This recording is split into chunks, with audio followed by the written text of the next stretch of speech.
किसी भी कार्यक्रम की शुरुआत दीप प्रज्वलन के साथ की जाती है, तो मैं अपने मंचस्थ अतिथियों से आग्रह करता हूं, साथ ही साथ प्राचार्य महोदय से आग्रह करता हूं कि दीप प्रज्वलन कर कार्यक्रम का शुभारंभ करें। नंदिनी नंदित मेदिनी विश्व विनोदिनी नंदनुते शिरोदिनी वासिनी विष्णु विलास जय जय हे महिषासुरमर्दिनी रम्यकपर्दिनी शैलसुते।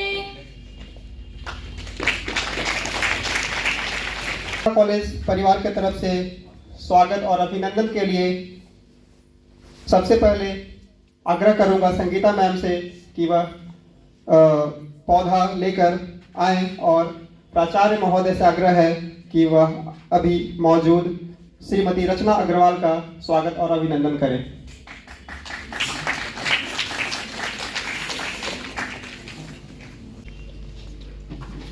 संगीता मैम से अनुरोध होगा कि पैनल अधिवक्ता के रूप में मौजूद श्रीमती सीमा कुमारी मैम का पौधा देकर स्वागत और अभिनंदन करें।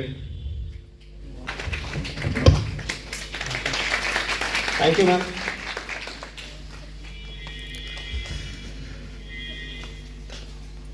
नेक्स्ट संगीता मैम से अनुरोध होगा पैनल अधिवक्ता के रूप में मौजूद श्रीमती सुषमा कुमारी मैम का पौधा देकर स्वागत और अभिनंदन करें।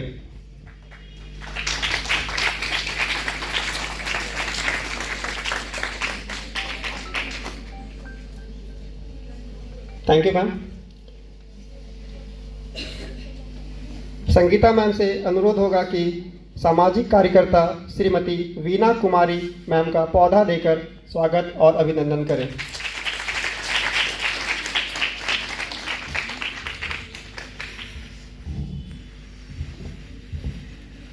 Thank you ma'am. के लिए रखा गया है कि लीगल लिटरेसी ज़्यादा से ज़्यादा हम सभी को हो, ताकि जो एक वर्ग, एक माना जाता है कि जो उत्पीड़ित वर्ग है, जो पिछड़ा वर्ग है, उसको कानूनी सहायता लेने में आसानी हो, उसको खास तौर पे हम लोग ध्यान में रखकर इस कार्यक्रम को नालंदा कॉलेज में करवा रहे हैं।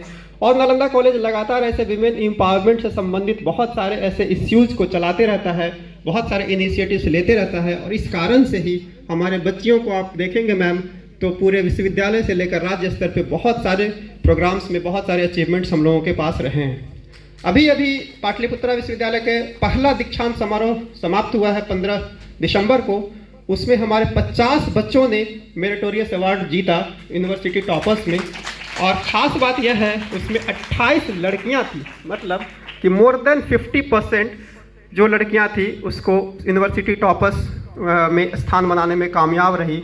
तो इससे परिलक्षित होता है कि हम लोग कितना ध्यान रखते हैं कि केवल लड़कों को ही हम लोग आगे ना बढ़ाएं, बल्कि उससे ज़्यादा ज़रूरत इस बात की है कि लड़कियों को विशेष रूप से हम लोग फैसिलिटेट करें, ताकि समाज में उनका योगदान ज़्यादा अच्छे तरीके से निखरे। और जब बात आती है लीगल लिटरेसी की, तो DLSA, जैसा कि आप देख पा रहे होंगे, डिस्ट्रिक्ट लीगल सर्विसेज अथॉरिटी को खास तौर पे बनाया गया है सरकार के तरफ से और सुप्रीम कोर्ट के बहुत सारे गाइडलाइंस के से, कि जो वंचित वर्ग हैं, जो वीकर सेक्शंस हैं, उन तक कानूनी सहायता कैसे पहुंचे उसको ध्यान में रखकर। और अगर आप लोग DPSP पढ़े होंगे, संविधान का जो directive principles of state policy है, उसका आर्टिकल 39 है, जो कि बताता है कि कोई भी ऐसा व्यक्ति छूटे नहीं जो कि पैसे उसके पास नहीं हो, उसके पास अगर संसाधन नहीं है तो वह कानूनी सहायता ना ले सके। इसके लिए खास तौर पे डिस्ट्रिक्ट लीगल सर्विसेज अथॉरिटी बनाया गया है, जो कि अगर कोई ऐसा आदमी है, ऐसा कोई महिला है जो कानूनी सहायता लेने में सक्षम नहीं है, तो उनको वो फैसिलिटेट करता है। और साथ ही साथ साल भर उनके बीच में जाकर कानून के बारे में बताता है कि आपके पास क्या क्या राइट्स हैं, आपको क्या क्या ऐसी सुविधाएं सरकार के द्वारा, संविधान के द्वारा, कोर्ट्स के द्वारा दी गई हैं। और भारत के इतिहास में अगर आप देखोगे तो ऐसे लगातार स्वतंत्रता के बाद इस तरीके की कोशिशें की जाती रही है, चाहे वो डॉरी एक्ट 1961 की बात हो, चाहे विशाखा जजमेंट 1997 की बात हो, चाहे पॉक्सो एक्ट 2012 की बात हो, चाहे उसके बाद सुप्रीम कोर्ट के गाइडलाइंस में जो वर्क प्लेसेस पे महिलाओं से संबंधित कानूनी सहायता देने की बात 2013 की बात हो, या फिर डोमेस्टिक वायलेंस एक्ट 2005 की बात हो, ऐसे तमाम कानूनी जो आपके पास अधिकार हैं वह मौजूद हैं। लेकिन प्रॉब्लम यह है कि बहुत सारी लड़कियों को और महिलाओं को उनके राइट्स के बारे में पता नहीं है, और तो इसी राइट्स के बारे में बताने के लिए डिटेल के रूप में हमारे साथ आज विशेषज्ञ मौजूद हैं।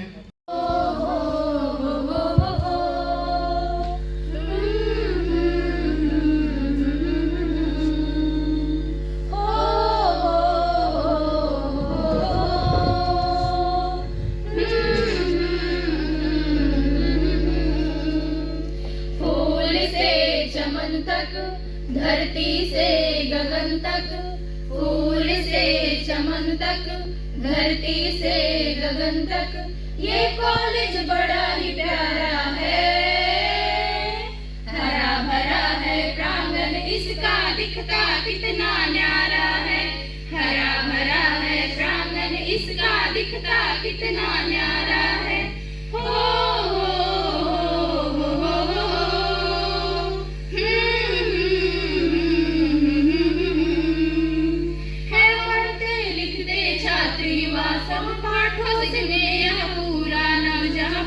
से भीगे सबके रब, जहाँ पंछी भी करते हैं कलरव, है पढ़ते लिखते छात्री वास पाठ में पूरा नब, जहाँ भाव से भीगे सबके रब, जहाँ पंछी भी करते हैं कलरव, जहाँ कितनों ने जीवन सुधारा है,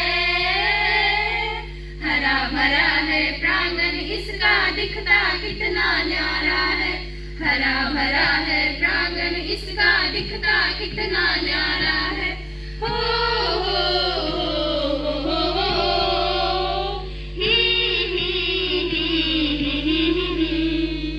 नालंदा कॉलेज की शान है हम, दिनकर एडल का अभिमान है हम, यहाँ डाक टिकट की पहचान है हम, यहाँ विधि के बड़े कदम।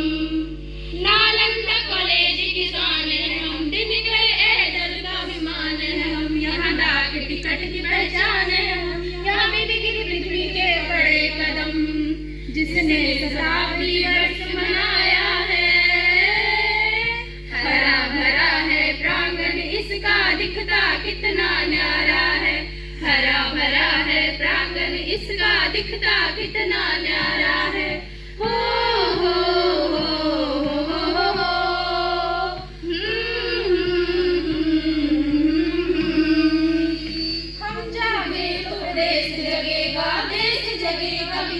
जगेगा बुद्ध का ज्ञान विशेष जगेगा, अंधकार का कलेश मिटेगा, हम जागे तो प्रदेश जगेगा, देश जगेगा विदेश जगेगा, बुद्ध का ज्ञान विशेष जगेगा, अंधकार का कलेश मिटेगा, यही संकल्प हमारा है, हरा भरा है प्रांगण इसका दिखता कितना न्यारा है, हरा भरा है प्रांगण इसका दिखता कितना न्यारा है।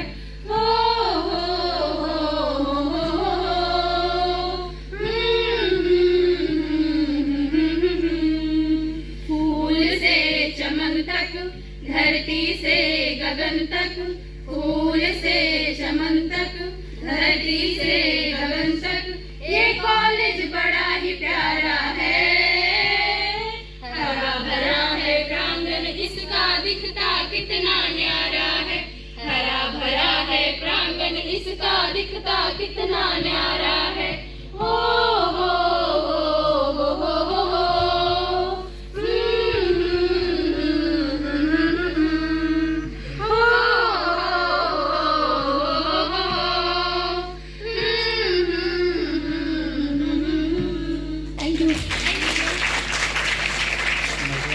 है।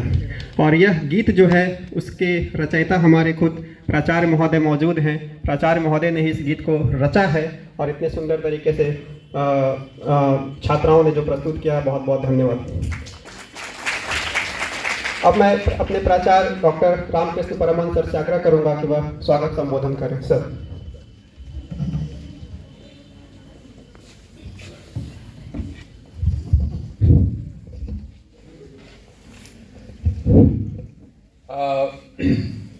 आप सबों का हार्दिक अभिनंदन। स्वागत है।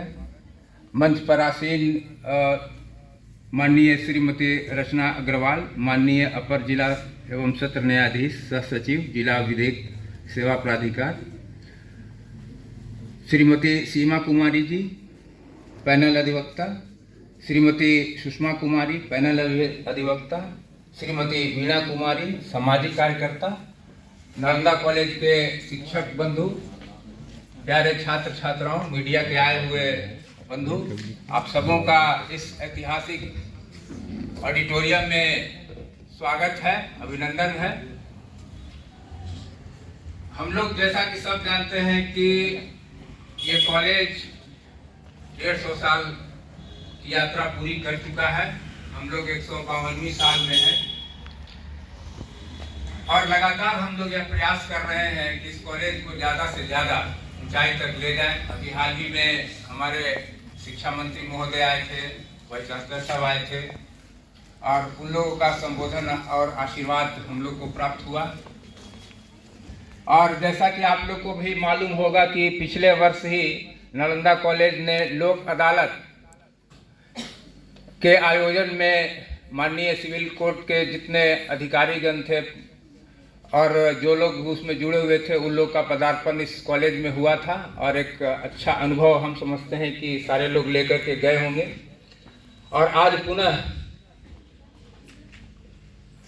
हमारे बीच में माननीय अपर जिला एवं सत्र न्यायाधीश महोदया मौजूद हैं। हम उनका अभिनंदन भी करते हैं और एक बात कहना चाहते हैं कि ऐसा लगता है कि आकाश और पृथ्वी दूर से मिलते हैं लेकिन मिलते नहीं हैं। उसी ढंग से नालंदा कॉलेज के पश्चिम में कोर्ट है और पूर्व में नालंदा कॉलेज है, लेकिन पिछले साल को छोड़ दिया जाए तो मैं नहीं समझता हूँ कि अपने 33 इयर्स के करियर में मैंने कभी देखा कि कॉलेज के लोग उस साइड में गए और कोर्ट के लोग इस साइड में आए। लेकिन आज ये दूरी मिट गई है। हम लोग बहुत खुश हैं इस बात को लेकर के कि न्याय के मंदिर के जो पुजारी हैं वो आज हमारे बीच में हैं और जो भी कुछ हम उनसे ग्रहण कर पाएंगे, ग्रहण करने में हम सारे लोगों को खुशी होगी। रचना मैम, ये है कि नालंदा कॉलेज में लगभग 6,500-7,000 के करीब विद्यार्थी हैं। यहाँ 12 विषयों में पीजी की पढ़ाई है। हमारे यहाँ MCA, BCA, B.Ed, bliss, biotechnology, ये सारी चीज़ों की पढ़ाई होती हैं। और ये सारी जो लड़कियां हैं ये इस ठंड में भी आप ही का इंतज़ार करते हुए अभी तक बैठी हुई हैं। आप ही के शुभ जो विचार होंगे उनको ग्रहण करने के लिए ये बैठी हैं। तो हमारे लिए भी ये बहुत खुशखबरी है कि वातावरण तो ठंडा है लेकिन इस ऑडिटोरियम का वातावरण कुछ अच्छा है, गर्म है। और इस वातावरण का हम लोग लाभ उठाते हुए ज़्यादा से ज़्यादा हम लोग ये चाहेंगे कि जो पैनल अधिवक्ता लोग हैं, जो रिसोर्स पर्सन हैं, उनकी बात को ध्यान से सुना जाए और जीवन में उसका प्रयोग भी किया जाए।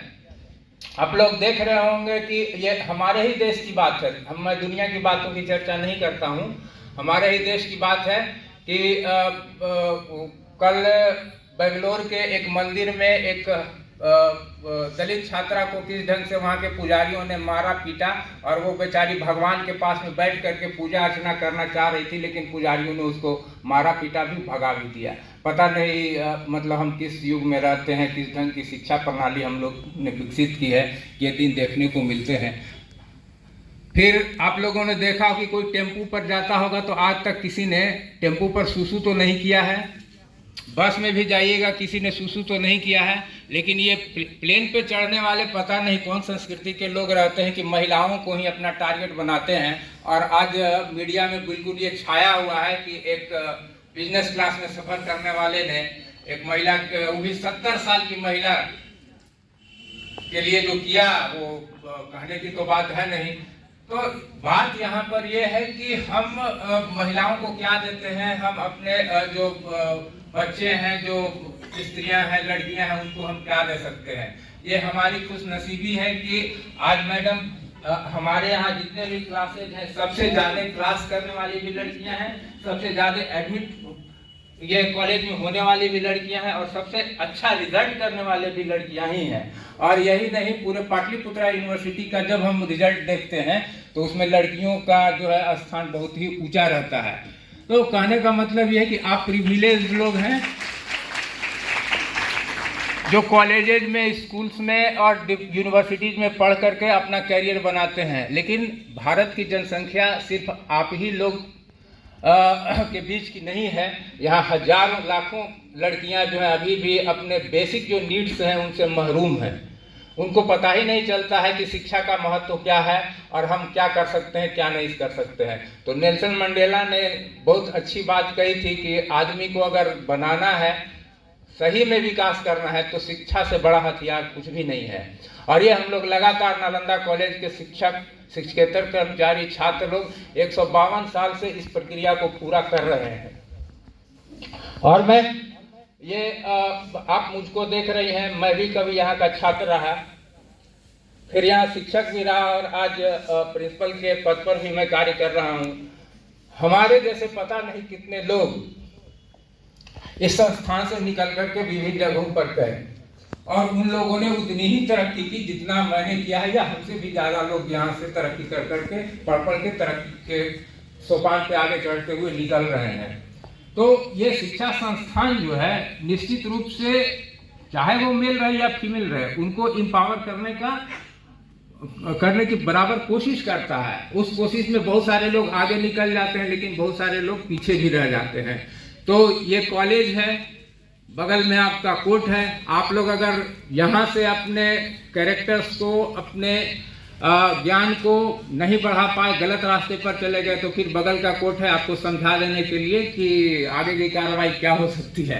तो बेहतर यही है कि इस कॉलेज में आप लोग इस हिसाब से पढ़ लिख करके अपने आप पैरों पर खड़ा हो जाइए कि इसके पीछे जो पश्चिम साइड में कोर्ट है वहाँ जाने की जरूरत ही नहीं पड़े।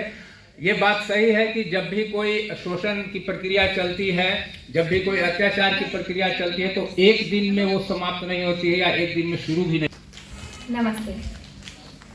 सबसे पहले मैं इस भव्य स्वागत के लिए प्रिंसिपल महोदय डॉक्टर रामकृष्ण परमहंस और यहाँ पे सभी मौजूद टीचर्स, छात्र छात्राओं का धन्यवाद करती हूँ।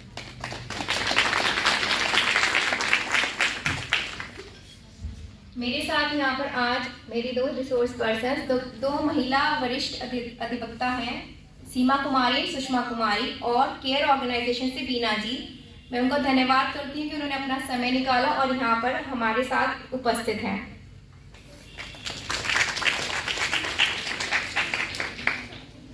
अभी छात्राओं ने बहुत अच्छा गीत गाया है और उन्होंने इसके लिए कितनी मेहनत करी है वो नजर आ रहा था यहाँ पर।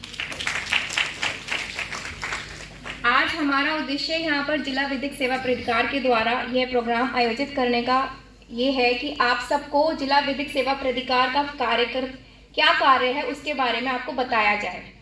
जिला विधिक सेवा प्राधिकार सिविल कोर्ट कॉम्प्लेक्स के अंतर्गत आता है और वो जिला विधिक सेवा प्राधिकार का क्या कार्य है, वो लीगल सर्विसेज अथॉरिटीज़ एक्ट 1987 के अंतर्गत इसका गठन हुआ है। इसमें आप सबको स्पेशली महिलाओं को मुफ्त कानूनी सहायता दिलाई जाती है। कोई भी किसी तरह का केस हो, किसी भी तरह की उनकी प्रॉब्लम हो, विधि से रिलेटेड, लीगल रिलेटेड, उन सब का सॉल्यूशन जिला विधिक सेवा प्राधिकार आपको मुफ्त देता है। इसके अंतर्गत अगर आपके पास अधिवक्ता नहीं है और आपको कोई केस करना है तो आपको फ्री कानूनी सहायता मिलेगी, लीगल गाइडेंस मिलेगी और अधिवक्ता दिया जाएगा जो फ्री ऑफ कॉस्ट आपका केस पूरा अच्छी तरीके से केस में उसकी पैरवी होगी। सिर्फ डिस्ट्रिक्ट में नहीं, यह प्रोविज़न हाई कोर्ट के अंदर भी है, सुप्रीम कोर्ट के अंदर भी है। तो इस बारे में सबको आपको पता होना चाहिए। और भी बहुत सारे लोग हैं जैसे SC ST कैटेगरी के बच्चे जिनको मुफ्त कानूनी सहायता जिला विधिक सेवा प्राधिकार के द्वारा उपलब्ध कराई जाती है। जैसे अगर आपको कोई सामाजिक या कुछ सरकारी योजनाएं हैं जिनका आपको प्रॉपर उसका लाभ नहीं मिल पा रहा है, तो वो लाभ भी जिला विधिक सेवा प्राधिकार के द्वारा आपको उपलब्ध कराया जाएगा। एडमिनिस्ट्रेशन से कोऑर्डिनेट करके अगर आप उसके लिए उपयुक्त हैं तो आपको वो लाभ मिले, इसका पूरा पता है। और मैं ये कहना चाहती हूँ कि यहाँ पे जो एज ग्रुप है आप सबका बिटवीन आई थिंक 18 प्लस है, 18 से कम भी है, कुछ लोग 18 से कम भी हैं। कौन कौन? अच्छा है। तो सबसे पहले तो wish you very very good luck and all the best for your future. और मैं आपसे अपना एक पर्सनल एक्सपीरियंस शेयर करना चाहती हूँ यहाँ पर, जो कि मैं ओपन डिस्कशन में यहाँ कहना चाहूँगी कि क्या जब मैं कोर्ट में एक चार्ज फ्रेम कर रही थी एक केस के अंतर्गत, एक प्रेम प्रसंग में एक लड़की पड़ी एक लड़के के साथ, वो लड़का उसको ले गया भगाकर और उसके बाद उसको वेश्यावृत्ति में दे दिया गया। वो केस मेरे पास आया और फिर मेरे को बड़ा दुख हुआ ये देखकर, और यह प्रॉब्लम आजकल कॉमन हो गई है। तो आप लोगों को थोड़ा ध्यान रखना है कि इस तरह से आप अगर प्रेम प्रसंग में मतलब आपकी सहेलियां हैं या कोई भी है जिनको आप जानते हैं, आप एकदम ब्लाइंडली ट्रस्ट ना करें।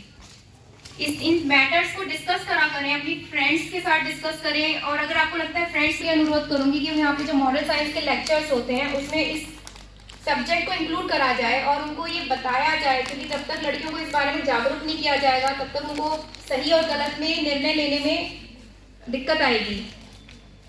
सबके सब मूवीज देखते हैं? गंगूबाई किसने देखी है? चलो, आप सबने मूवीज देखी है, तो इस माध्यम से आपको पता चल गया होगा कि मैं क्या कहना चाहती हूँ, कि आप थोड़ा इस चीज को ध्यान रखें कि एकदम ब्लाइंडली ट्रस्ट किसी पे ना करें। एक बात याद रखिए कि अगर कोई मीठा बोलता है ना आपसे, तो जरूरी नहीं है कि वो आपका हितैषी हो। कई बार कड़वे लोग जो होते हैं वो ज्यादा सच्चे होते हैं, क्योंकि कम से कम वो कड़वी बात आपके मुंह पे तो बोल रहे हैं। आपको समझ आ रही है बात? तो एकदम ब्लाइंडली ट्रस्ट मत करा कीजिए। दूसरा एक ये कि आप सबको पता होना चाहिए कि हिंदू विवाह अधिनियम के अंतर्गत 2005 हिंदू मैरिज एक्ट 2005 के अंतर्गत अब लड़कियों का पैतृक संपत्ति पे उतना ही अधिकार है, इक्वल अधिकार है जो कि लड़कों का है। तो आप पैतृक संपत्ति में इक्वली अधिकारी हैं। तो आपके पास हमें राइट्स बताने हैं ताकि आपको पता है कि आपके ये राइट्स हैं। बाकी आपको जरूरत ना पड़े इसकी, ये भी जरूरी है। आशा करेंगे इस बात की जरूरत कभी पड़े ना आपको, और आपको कोर्ट का मुंह कभी देखना ना पड़े, वो ज्यादा अच्छा रहेगा। लेकिन आपको आपके अधिकारों के बारे में कम से कम पता होना चाहिए।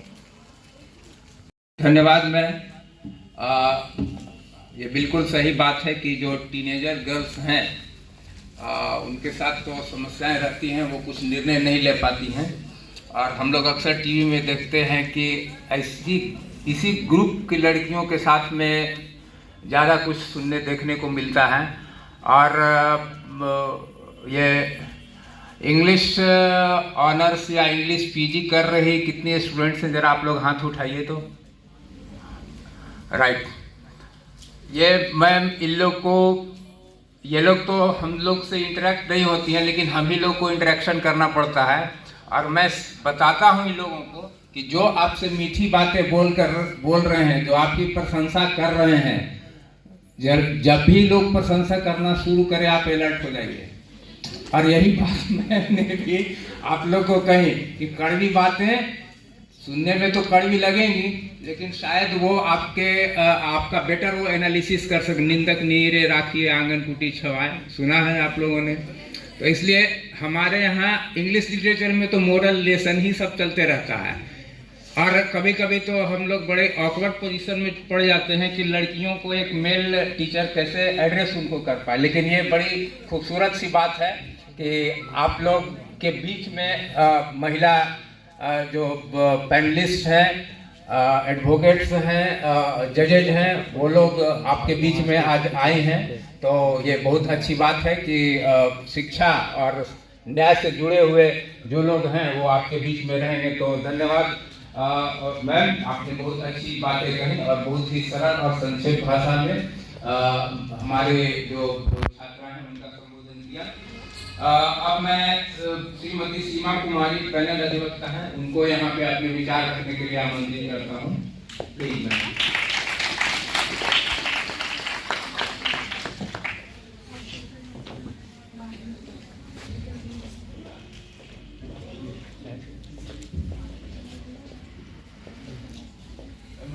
आज हम महिलाओं से संबंधित कानून की जानकारी देने के लिए उपस्थित हैं। मेरे समक्ष मंचासी प्रिंसिपल महोदय, जिला विधिक सेवा प्राधिकार के सचिव, हमारे रिसोर्स पर्सन सुषमा जी एक सामाजिक कार्यकर्ता के रूप में, वीणा जी भी हमारे समक्ष उपस्थित थे, और हमारे यहाँ उपस्थित सभी शिक्षागण जो कि शायद कोर्ट आते जाते मुझे देखते भी होंगे, हमारी बच्चियां जो भी यहाँ हैं, छात्र छात्राएं जो भी हैं, उन सभी का मैं अभिनंदन करती हूँ। साथ ही अन्य लोग जो मीडिया से हैं उनका भी मैं अभिनंदन करती हूँ। कानून की जानकारी देने के लिए सबसे पहले सबसे जरूरी बात ये होती है कि हमको हर चीज के बारे में जानकारी होनी चाहिए, चाहे वो कानून से हो, चाहे वो टेली लॉ से हो, चाहे किसी चीज से भी हो। टेली लॉ की बात हम सबसे पहले करेंगे, कानून से भी पहले। आपको याद होगा कि हम लोग कोविड के समय न्यायालय तक नहीं पहुंच पाते थे, और हमारी जितनी भी कार्यक्रम था, जितनी भी योजनाएं थी, जो भी लोग रोजमर्रा की जिंदगी से परेशान थे, उनके लिए एक टेली लॉ कम्युनिकेशन किया गया, जिससे कि हम घर बैठे अपने सारे समस्याओं को कोर्ट टू कोर्ट पहुंचा रहे थे। हम घर बैठे ही लोगों को जमानत की अर्जी भी फाइल कर रहे थे, लोगों का बहस भी कर रहे थे जिनका केस पेंडिंग था। तो ये एक टेली लॉ एक ऐसा कम्युनिकेशन था कि हम घर बैठे अपने सभी प्रॉब्लम्स को, अपने जस्टिस को, अपने कोर्ट्स को, अपने लोगों तक पहुंचा रहे थे। ये एक विधि थी। अब इसका कॉमन सर्विस सेंटर बना है गाँव टू गाँव में, जहाँ से वहाँ महिलाएं उपस्थित होकर अपनी बातों को कह सकती हैं और अपनी समस्याओं को कह के अपने आवेदन को भी कहीं भी कर सकती हैं। अगर वो चाहे तो पैनल अध्यक्षा के रूप में भी हमें बता सकती हैं, या फिर आप कोर्ट में भी कह सकते, किसी को भी अपनी समस्या को कंप्यूटर के जरिए। सभी को पता है गूगल से हम क्या क्या जानते हैं, सभी को मालूम है। हम एक बार ऐप खोले नहीं कि गूगल हमें ये बता दो, हमें वो बता दो, तो गूगल हमें सब बता दे। उसी तरह से हम टेली लॉ के जरिए हम घर बैठे किसी फैमिली लॉयर से, किसी जज से, किसी से भी हम अपनी समस्याओं को कह सकते हैं। हमारी ये सुविधा इम्पॉर्टेंट है, क्योंकि हम जिस दौर से गुजर रहे हैं वो बहुत ही, एक कहिए कि उस दौर से हम गुजर रहे हैं जहां अपनी बातों को कहने के लिए हम किसी का सहारा भी नहीं ले सकते हैं। कभी कभी कुछ ऐसी समस्याएं आती हैं कि हम डायरेक्ट किसी को कहना चाहते हैं जो हमको सचमुच में उस बात को एकदम सेक्रेट रूप में रख सके। ऐसा नहीं है कि हर बात को, किसी बच्ची की ज़िंदगी की बात हो या किसी परिवार से ऐसी समस्या हो जिसको हम खुलासा नहीं कर सकते हैं, तो हम इसको सेक्रेट रखते हुए भी हम ये खुलासा कर सकते हैं, अपनी बातों को लोगों के बीच रख सकते हैं। अब हम बात करेंगे महिलाओं से संबंधित कानून का। महिलाओं से संबंधित कानून में आप देखेंगे कि सबसे बड़ी समस्या अभी दहेज को लेकर है कि लोगों को दहेज को लेकर बहू को घर से निकाल दिया जाता है। परसेंटेज शायद ज़्यादा हो कम हो हम नहीं बताएंगे, लेकिन कुछ समस्याएं ऐसी आ गई हैं जिसमें ये बात कभी कभी सही नहीं होती है, जहाँ लोगों को केवल अपने ईगो के लिए लोग फंसाते हैं या मुकदमों का ढेर लगा देते हैं। तो मेरा कहना है कि अगर इस तरह की कोई समस्याएं हैं तभी हम कोर्ट का सहारा लें, अन्यथा हमारा विधिक जिला सेवा प्राधिकार जो है फैमिली प्री लिटिगेशन केस जिसको कह सकते हैं, प्री लिटिगेशन केस में हम अगर जैसे अभी हमारे घर में कोई विवाद चल रहा हो या लड़कियां अपने ससुराल से लड़ झगड़ के या किसी कारण बस मायके चली आई हों, तो आप जिला विधिक सेवा प्राधिकार में प्री लिटिगेशन केस में बिना किसी चीज़ के, बिना किसी परेशानी के आप वहाँ एक आवेदन दे सकती हैं और प्री लिटिगेशन केस के अंतर्गत उन समस्याओं का समाधान बिना कोर्ट कचहरी किए आप वहाँ समाधान ले सकते हैं। अगर आपको लगता है कि ये समस्या का समाधान हमारा जिला विधिक सेवा प्राधिकार से हो सकता है तो हम यहीं से कर लें, क्योंकि जब हम कोर्ट में पहुँचते हैं और हम दहेज से संबंधित जो भी हम कानून के तहत जो भी हम मुकदमा फाइल करते हैं तो दो परिवार बिल्कुल हम लोगों का परेशान रहता है। एक मायके वाले भी आर्थिक रूप से परेशान रहते हैं, मानसिक शारीरिक सभी रूप से, और ससुराल पक्ष के लोग भी परेशान ही रहते हैं। तो उसका समस्या हम यहाँ प्री लिटिगेशन में निकाल सकते हैं। जिला विधिक सेवा प्राधिकार इन सब तथ्यों को बहुत अच्छे से सुलझा रही है। बहुत सारे केसेस में ऐसा भी हुआ है कि कई समस्याएं जो कोर्ट जाना चाहिए था उसको हमने यही सुलझा लिया है। तो हमारा यही मोटो है कि कोई भी समस्या हम निचले स्तर से सुलझा लें। ये हमारा पहला हो गया। अब हम आइए बात करते हैं एसिड अटैक पर। कौन कौन सी चीजें जो हम जिला विधिक सेवा प्राधिकार से हमको हासिल हो सकता है पीड़ितों के लिए, खास करके ऐसे लोग। अभी आप देखी होंगी कि बिहार शरीफ में भी एक घटनाएं घटी, एसिड अटैक हुआ था जिसका केस हमने देखा है। एक हस्बैंड ने अपने पत्नी पे इसलिए एसिड फेंक दिया क्योंकि वो उसका प्रॉपर ढंग से काम नहीं कर रही थी। तो एक ये बानो वाली केस थी जिसे मैंने हैंडल किया था। तो इस तरह के जो भी एसिड अटैक होते हैं, उस अटैक में पीड़ित को मुआवजा देने का जिला विधिक सेवा प्राधिकार के अंतर्गत उसको दिया जाता है। अपना डीएम स्तर पर या एसपी स्तर पर जो भी किया जाता हो, पर जिला विधिक सेवा प्राधिकार में आपदा प्रबंधन की ओर से जो भी होता है तो वो अधिकार उनको दिया जाता है। जैसे अगर मान लें कि उसका कितना % का एसिड अटैक में उसका फेस जला है या शरीर में कोई उसका जो इंजरी है, उसको लेके जो भी चीज़ है तो न्यूनतम 3 लाख रुपया उसमें देने का प्रोविज़न है। और अगर उसकी सर्जरी में आगे तक लगता है, यानी अगर बहुत ज़्यादा भी उसको खर्च होता है तो सारा खर्च जिला विधिक प्राधिकार के थ्रू नालसा हम उसको पे करती है, हम लोग प्राप्त कर लेते हैं। आप लक्ष्मी का केस सुने होंगे कि उस लक्ष्मी वाले केस में उस लड़की का पूरा अभी भी उसका अभी जस्ट आ रहा है कि वो बहुत आर्थिक समस्याओं से जूझ रही है। लक्ष्मी अग्रवाल उसका पूरा नाम था, और यही कि उसको पसंद कोई करता था और वो उसको नेग्लेक्ट कर रही थी। तो इस तरह के केसेस में उसको 13 लाख तक का मुआवजा दिया गया। तो हमारा ये कहना है कि हम उससे कैसे बच सकते हैं। हमको सबसे पहले ये तो आपको जो जिला विधिक सेवा प्राधिकार दे सकती है वो है, लेकिन हम उससे कैसे बचेंगे। हमारी कोशिश ये होनी चाहिए कि हमें भी, मैडम ने कहा कि ग्रुप डिस्कशन होना चाहिए, लोगों से बताना चाहिए कि फलां लड़का हमारा ऐसे पीछा कर रहा है या नहीं कर रहा, अपनी फैमिली को डिस्कस करिए, हम तभी इससे बच पाएंगे। अन्यथा हम मुश्किल होगी हमारी वो समस्याओं से निकलना। बहुत सारी बच्चियां अभी ट्रैफिकिंग में फंसी हुई हैं। आप जितना आंकड़ा अभी चल रहा है 4,78,275 का आंकड़ा 17 से लेके 22 तक का है। इतनी लड़कियां अभी मिसिंग हैं, या ये कहिए कि वो लड़कियां इस तरह के जाल में फंसी हुई हैं जो अभी तक निकल नहीं पाई हैं। कारण यही है कि वो प्रेम जाल में फंसती हैं और उनको वो भगा ले जाता है, या उसका मिसयूज करता है, या उसको ट्रैफिकिंग में ले जाता है, बाहर में वेश्यावृत्ति के लिए बेच देता है, या जो भी वो जो अभी आप इतने सारी फिल्में जितने भी आ रही हैं उसमें सब सोशल समाज में जो भी हो रहा है वही दिखा रहा है। तो हमको किस तरह से बचना है। अभी बच्चियां हैं, उन लोग को जिंदगी का वो तथ्य नहीं समझ पा रही हैं जो हम लोग अभी संघर्ष के दौर से लोग गुजर रहे हैं। बहुत सारी केसेस में एनजीओ हमारी जो काम कर रही है उसमें आप देखिएगा कि 20% लड़कियां जो है सो वो प्रेम जाल में ही फंस के आई हैं, और उसके बाद उसका कहीं कोई नहीं है। मैडम अभी उसमें स्किल के लिए काम करें कि ऐसे बच्चों को निकाला जाए और उसको स्किल में लगाया जाए। अब ये बच्चियां तो समाज में लाने के लिए अभी मेरा समाज उतना भी विकसित नहीं हुआ है कि उसको तुरंत एक्सेप्ट कर लेंगे। हमारे समाज में अभी इतनी विकृतियां हैं कि हम उसको एक्सेप्ट नहीं कर पाते हैं कि हाँ वो बच्चियों को भी अब वो न्याय मिलना चाहिए जो उन्होंने गलती किया है, उस गलती का प्रायश्चित अब कहाँ होगा। तो अभी हमारा समाज इतना आगे नहीं गया है। तो ऐसे लड़कियों के लिए भी अभी एनजीओ काम कर रहा है जिसमें कि उनकी स्किल डेवलपमेंट्स के लिए कि उनको किसी काम में लगाया जाए। अब लड़कियां रिकवरी हो जाती हैं अगर बाई द वे पुलिस के माध्यम से या किसी चीज़ सोशल मीडिया की तरफ से भी हमारी बहुत सारी लड़कियां रिकवरी होती हैं, तो वो हमारी सबसे बड़ी उपलब्धि होती है कि हम उन्हें रिकवर कर पाते हैं। और अगर रिकवर हो जाते हैं तो अब प्रॉब्लम आती है कि हम उसको कैसे उसको स्किल डेवलपमेंट कराएं, कहाँ उसका रिहैबिलिटेशन जिसको कह सकते हैं उसका कहाँ बास हो। तो इसके लिए हैं तो ऐसे बच्चों के लिए क्या प्रोविज़न है। अगर उस जैसे 18 साल की जो बच्चियां हैं से कम हैं तो उनको डायरेक्ट अगर इस तरह के इन्वॉल्वमेंट में कोई रहते हैं या उनके साथ कोई ज़बरदस्ती करता है तो वो वैसे केसेस हम लोग के यहाँ पॉक्सो में चलता है, जो स्पेशल जज है उसका कार्य करते हैं। ऐसी बच्चियों को भी मुआवजा मिलता है ताकि उसको रिहेबिलिटेट किया जाए।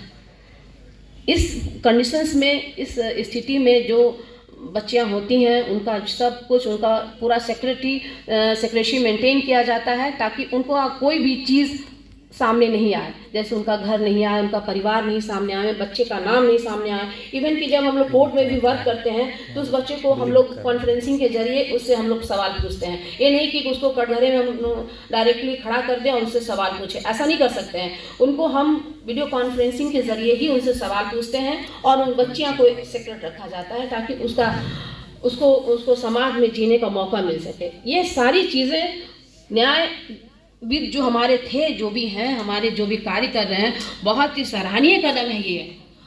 जस्टिस भगवती चंद्र वर्मा हमारे जो थे, जिसमें 39 क जोड़ा गया, और उसी के तरह से ये नालसा स्कीम जो बना, उसी के तहत ये हम पूरी प्रक्रिया को चला रहे 1987 से। और बहुत पहले उनके दिमाग में ये बात आई थी कि किस तरह से हम जो लोग न्याय से वंचित हैं, जिन्हें न्याय नहीं मिल सकता है, उनके लिए हम क्या कर सकते हैं। और तब ये सारी व्यवस्थाएं जो आई, नेशनल स्कीम जितने भी आए, उसके तहत ये सारी कार्य हुए। कौन कौन इसमें आ सकते हैं? महिलाएं, बच्चे तो हैं ही, SC ST भी हैं, जो 1.5 लाख से कम है। अभी अदर स्टेट में 5 लाख का भी है। अभी इसमें बात चल रही है कि क्या 5 लाख तक के भी इनकम में जो जिस तरह की महंगाई है, तो 5 लाख एनुअली अगर कोई कमा रहा है तो अभी वो कोर्ट के खर्चे का वहन नहीं कर सकता है। बहुत मुश्किल होता है कोर्ट के खर्चे का वहन करना, और पढ़ने जाना, और नियमित रूप से केस की सुनवाई को देखना। तो देखिए कि से प्रोग्राम करके यहाँ आए हैं। फिर इसके बाद हम लोग को राजगीर में जाना है, बच्चों को बताना है स्पेशली, क्योंकि कहते हैं कि जब नारी जहाँ की शिक्षित होती है, और जहाँ घर की महिलाएं अगर शिक्षित है, वो अपने बच्चों को ज़रूर सही मार्ग दे सकती है। वो सही मार्ग उसको की ज़रूरत है, वो ज़रूर मिलना चाहिए उसको। और अगर नहीं है तो हम स्कूल में भी जाके, कोई ज़रूरी नहीं है, स्कूल में भी जाके बच्चों को हम समझाने का प्रयास कर रहे हैं कि वो अपने अधिकार को जाने। और अधिकार जानने के अलावा एक चीज़ कॉन्स्टिट्यूशन में और है, राइट है तो उसके बाद ड्यूटी भी हमारी है। हम केवल हल्ला करते हैं हमको अधिकार चाहिए, अधिकार चाहिए, हम अपने ड्यूटी को भी ढंग से पालन करें तो अधिकार अपने आप आपके पास आ जाएंगे चल के। हम ड्यूटी करेंगे, अच्छे से मेहनत करेंगे, हमारी जो ड्यूटी है माँ बाप के प्रति, समाज के प्रति, देश के प्रति, उसको हम एकदम सही से अगर करते हैं तो हमें नहीं लगता है कि हमें किसी का साथ नहीं मिलेगा, साथ हमारा हमें ज़रूर मिलेगा। तो ये सारी जो चीज़ें हैं, ये हम इसको कैसे हम अपने जीवन में में प्रयोग कर सकते हैं, अनुग्रहण कर सकते हैं, ये हम पे डिपेंड करता है। कॉन्स्टिट्यूशन में शिक्षा का अधिकार से लेकर सारे मौलिक अधिकार हमारे हैं। सब पढ़ी लिखी हैं आप लोग, सबको पता है कि हमारे क्या क्या कर्तव्य हैं, क्या क्या हमारे राइट्स हैं। हमारा जीने का अधिकार हमको तो मिला है कि हम जो भी चाहें, तो अरे अभिव्यक्ति की आज़ादी आपको मिले तो आप हम घर में अनाप शनाप थोड़ी बोल सकते हैं। अभिव्यक्ति की आज़ादी का मतलब है कि आप स्ट्रॉन्ग चीज़ों को रखिए, अच्छी बातों को रखिए। हम गलत चीज़ों का अभिव्यक्ति की आज़ादी हमें कॉन्स्टिट्यूशन ने नहीं दिया है। तो हमें उन सब चीज़ों को पढ़ते हुए अपने जीवन को अग्रसर बनाना है। बड़ा अच्छा प्रिंसिपल साहब ने कहा था, नालंदा की धरती शिक्षा की धरती है। यूनिवर्सिटी हमारी बहुत प्राचीन काल से हमारे यहाँ इस नालंदा को मैंने स्वर्ण अक्षरों में लिखने का काम कर रही है। भले ही लोग इसे नष्ट भ्रष्ट जब भी किए हों, पर हमारी शिक्षा अभी तक वही की वहीं खड़ी है। नालंदा से कितने बच्चे लोग निकलते हैं, IAS अफसर बन के बाहर आते हैं। कहाँ क्यों आते हैं? इसलिए कि इस धरती ने लोगों को फर्टाइल किया है, उपजाऊ बनाया है। ये इसकी मिट्टी, इसकी धरती बहुत उपजाऊ है। तो इस चीज़ को हम लोगों को समझना है, और हमें इसी तरह से कानून में सारी चीज़ों को, अब प्रॉपर्टी राइट से रिलेटेड बताते हैं। कानूनविद ने बड़ा अच्छा सोच समझ के हर समय कानून में हमारा संशोधन क्यों हुआ, इसलिए हुआ। आप देखेंगे 498 था पहले, लेकिन ए जोड़ा गया। इसलिए जोड़ा गया अब उसमें उसको दहेज प्रताड़ना हो रही है। उसी तरह से प्रॉपर्टी में भी अब जोड़ा गया। 2005 में हमारा जो प्रॉपर्टी में राइट दिया गया है महिलाओं को, क्यों दिया गया, किस कारण से दिया गया, इसका कभी किसी कारण को सोचा है लोगों ने? नहीं सोचा होगा शायद, मेरे ख्याल से। तो इसलिए कि आप देखते होंगे कि जब 498 का बाढ़ आ गया, एकदम मुकदमा का ढेर लग गया, लड़कियों औरतों को रहने का घर नहीं मिलने लगा, तब लगा कि बच्चियां कहाँ जाएं, ससुराल से निकाल दीजिए और मायके आ जाइए। तो भाई भौजाई अगर यहाँ हैं तो कहेंगे कि तुम अपने घर में जाओ, हमें तुम्हारा राइट नहीं है यहाँ। तो ये लड़कियां औरतें कहाँ जाएंगी जिसे न घर में जगह मिल रहा हो, न ससुराल में जगह। ससुराल में भी उसको राइट नहीं है। जब तक हस्बैंड जीवित है तब तक पत्नी को कोई राइट ही नहीं है वहाँ, जब तक हस्बैंड है तब तक। अब हस्बैंड भी उसको ढंग से नहीं रख रहा है। तो इस कंडीशंस में हमारे यहाँ ये संशोधन किया गया कि अगर जब हम जहाँ जन्म लेते हैं, ये राइट अब हमारा ससुराल में भी हो सकता था, लेकिन जहाँ हम जन्म लेते हैं, जहाँ हमारे 4 भाई हैं, 1 बहन है, क्या उसके लिए इतना भी उसके लिए जगह नहीं हो सकता है? तब कानून ने उसको दिया कि नहीं, इसको यही जगह मिलना चाहिए। और तब हम लोग को संपत्ति में राइट मिला। जो भी चाहे, जो भी महिलाएं अगर उनको लगता है कि हम ससुराल में ढंग से नहीं रह पाएंगे, तो वो वहाँ पे भी अपना अधिकार ले सकती हैं। उनको कोई भी इस अधिकार से वंचित नहीं, उसके लिए वो टाइटल लाएं चाहे जो भी लाएं, लेकिन उसको एक इक्वल राइट्स जो कहते हैं वो उनको वहाँ भी मिल जाएगा। तो ये सारी जो कानून में संशोधन हुआ, जो भी हमारे समाज में जब जैसे जैसे विकृतियाँ आएंगी वैसे वैसे कानून में संशोधन होगा। विकृतियाँ तो हम लाते ही रहेंगे। क्या इतनी सारी विकृतियाँ पहले थी? नहीं थी पहले इतनी सारी विकृतियाँ। अब जैसे जैसे विकृतियाँ बढ़ेंगी कानून में संशोधन होता चला जाएगा। ये तो सारा कुछ डिपेंड इसी पे कर रहा है कि समाज में क्या क्या चीज़ आगे होने वाला है। पहले आप देखिए जुवेनाइल जस्टिस एक्ट जो हमारा बना 2000 में, उसके बाद में उसमें संशोधन क्यों हुआ? निर्भया कांड के बाद क्या हुआ? उसमें एक जो अभियुक्त था वो जुवेनाइल था, 18 से नीचे था वो। अब इसमें था कि और सबसे हीनियस क्राइम वही किया था।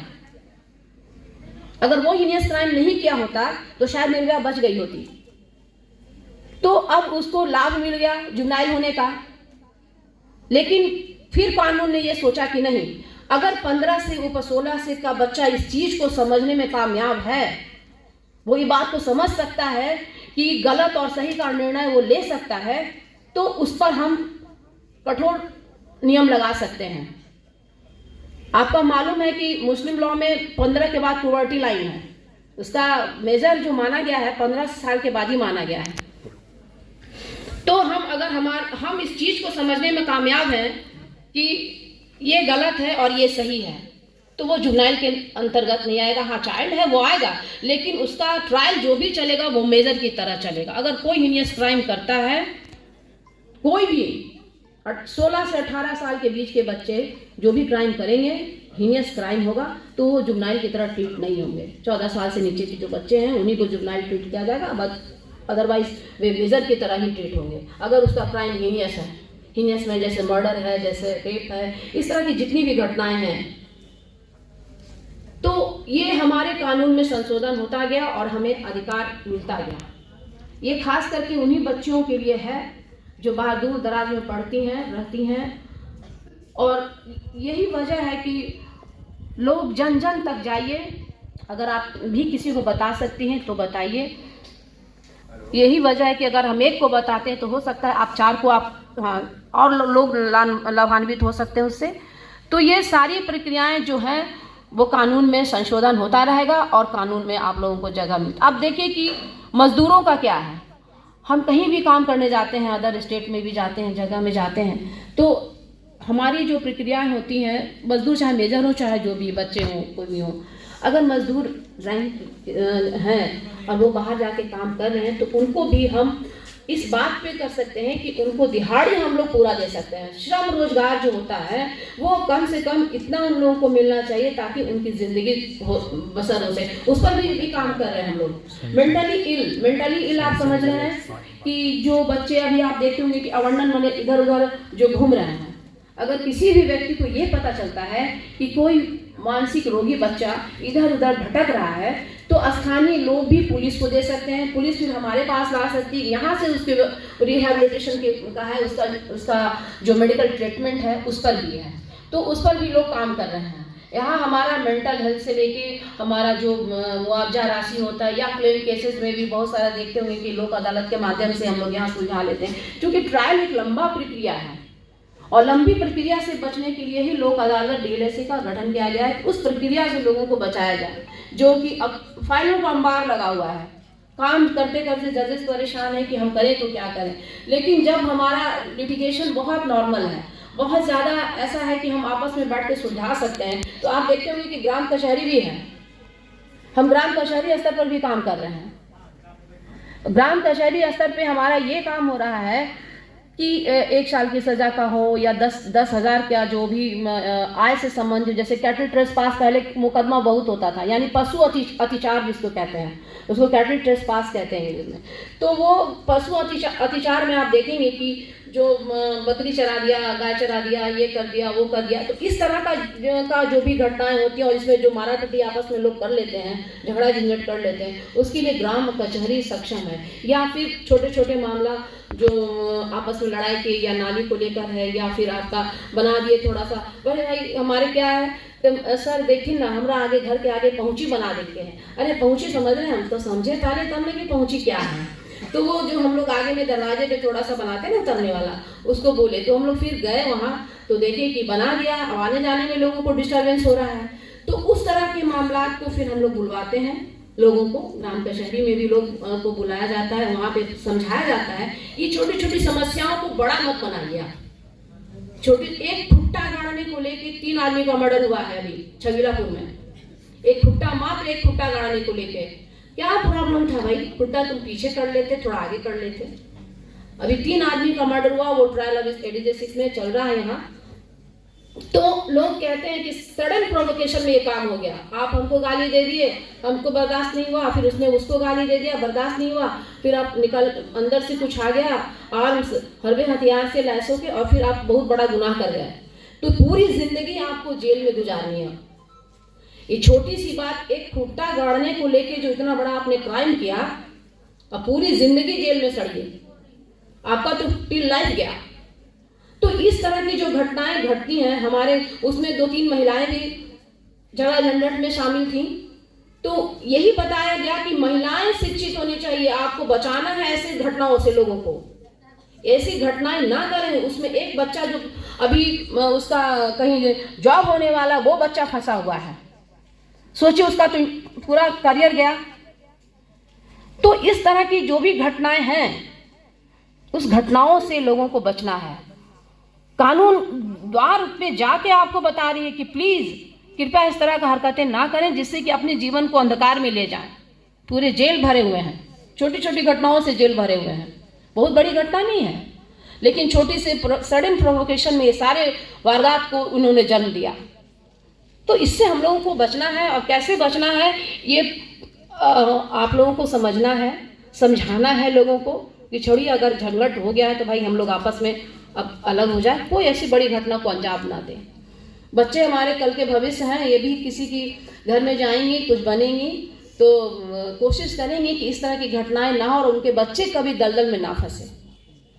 ये सारी प्रक्रिया मैंने केवल अभी समझाने, ये जिला विधि प्राधिकार में बड़े बड़े केसों का निष्पादन नहीं होता है, लेकिन कुछ ऐसी अभी अगर किसी 302 में भी किसी की मर्डर हो जाती है और कन्विक्शन हो जाता है, तो उसमें भी मुआवजा का प्रावधान है, उसमें भी मुआवजा का प्रावधान है। अगर 302 में किसी की हत्या हो जाती है और वो अगर उसके पास जीने का कोई साधन वगैरह नहीं है, तो उसको भी मुआवजा राशि मिलती है। ये सारी प्रक्रिया हमारे जिला विधि सेवा प्राधिकार कर रही हैं, और यही वजह है कि लोग को जाने कि आइए हमारे पास, आपके लिए ये सारे कानून बने हुए हैं, आप हमसे लाभ लीजिए। आपको लाभ देने के लिए ही लोग डोर टू डोर जा रहे हैं।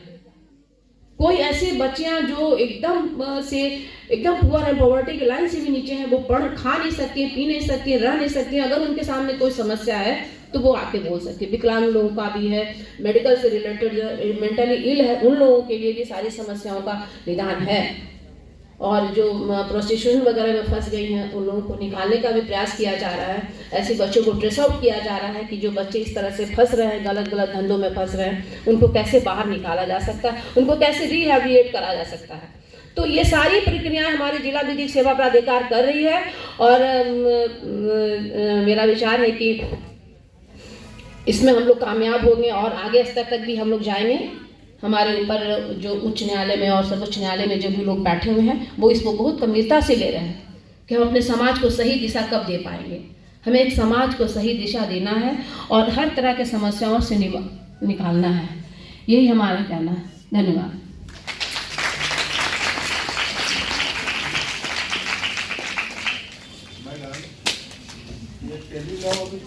कहीं है आज के युग में बहुत प्रासंगिक है, और सही ही आपने कहा कि ज्यादातर जो टीनेजर लड़कियां हैं या कुछ एडल्ट लड़कियां भी हैं, वो कुछ ऐसे प्रेम और प्यार की स्थितियां उन लोग के बीच में आ जाती हैं कि निर्णय करना मुश्किल हो जाता है। उसकी जानकारी दिया जा सकता है। और ये बात सही है कि औरतों की जब शादी हो जाती है, बच्चों की शादी हो जाती है, तो ससुराल में अगर कहीं उनके साथ कुछ दुर्व्यवहार होता है या अत्याचार की बात आती है, तो पुनः नैहर के लोग भी उस होम कमिंग को स्वीकार नहीं करते हैं कि बस तुम्हारी शादी हो गई, तुम्हारी समस्या है, जैसे निपटना है निपट लो। बहुत लोग सहायता करते हैं, लेकिन बहुत लोग सहायता नहीं कर पाते हैं। ऐसा ही एक हम अमृता प्रीतम पंजाबी नोवेलिस्ट है, अभी पढ़ा रहे हैं हम अपने बच्चों को। पिंजर नाम है उस नोवेल का। उसमें पार्टीशन नोवेल हम बोलते हैं। जब हिंदुस्तान और पाकिस्तान का बंटवारा हुआ था तो उसमें बहुत सारे लोगों को पाकिस्तान जाना पड़ा, बहुत सारे लोगों को हिंदुस्तान में आना पड़ा। तो उसी में एक नेबरिंग एरिया में एक परिवार रहता है हिंदू का, तो एक मुस्लिम लड़का उसको जो है भगा करके ले जाता है और लास्ट में जो है उसके साथ बहुत गलत बात होती है। तो फिर घर लौट करके आना चाहती है और आ भी जाती है कि भाई अब तो 15-20 दिन हम रह गए हैं और किसी ढंग से हम भाग करके फिर अपने घर में आए हैं। हमको वो सारी बातें होनी चाहिए जो पहले थे, लेकिन माँ बाप इनकार कर देते हैं कि नहीं, कि आप जब वहाँ रह गए हो तो फिर इधर होम कमिंग का कोई रास्ता बचता नहीं है। लास्ट में बेचारी को फिर वहीं जाना पड़ता है जहाँ से वो भाग के आई थी। तो ये तो एक कथा है जिसको अमृता प्रीतम ने वो भारत के विभाजन पर ये लिखी कि किस ढंग से लोग को ट्रॉमेटिक कंडीशन से गुजर करके रहना पड़ा। तो ये बहुत सारी महिलाओं के साथ में ऐसा होता है कि फिर होम कमिंग नैहर में भी नहीं हो पाता है और वो जो आदर सम्मान जो माँ बाप उसको बहुत कलेजे से लगा करके उन लोगों ने रखा, लेकिन शादी के बाद में लोग समझते हैं कि लड़कियों से मेरा पेड़ छूट गया है। तो इसी संबंध में जो जागरूकता है उन सीमा मैम ने आपको देने का प्रयास किया है। हम बहुत शुक्रगुजार हैं उनके। और इस कड़ी में ज़्यादा समय न गंवाते हुए मैं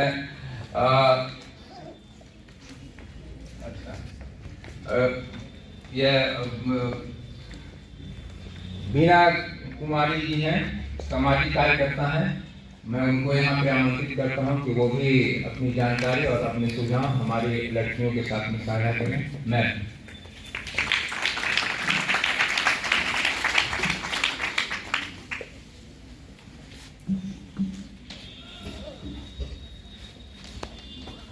धन्यवाद सर, जो आज मुझे ये यहाँ पे आने के लिए आमंत्रित किए।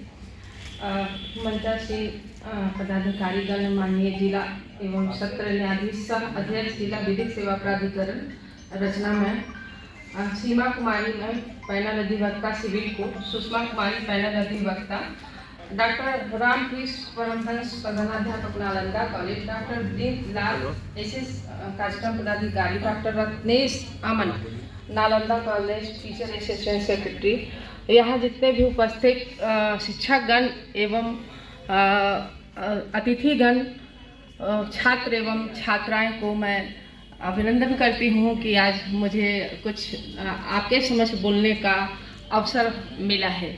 मैं बहुत बहुत धन्यवाद करती हूँ रचना मैम का, जो उन्होंने मुझे यहाँ पे बुलाया और आप लोगों के समक्ष कुछ बात रखने का मौका मिला है।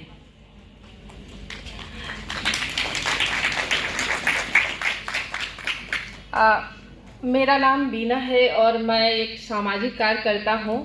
सदर अस्पताल हाजीपुर में मैं कार्यरत हूँ। केयर इंडिया एक इंटरनेशनल ऑर्गेनाइजेशन है जिसकी मैं कर्मी हूँ। मैं वहाँ पर एज ए साझा एक कार्यक्रम चल रहा है, वहाँ GBV स्केल अप कोऑर्डिनेटर के तौर पे मैं वहाँ पे कार्य कर रही हूँ अस्पताल में।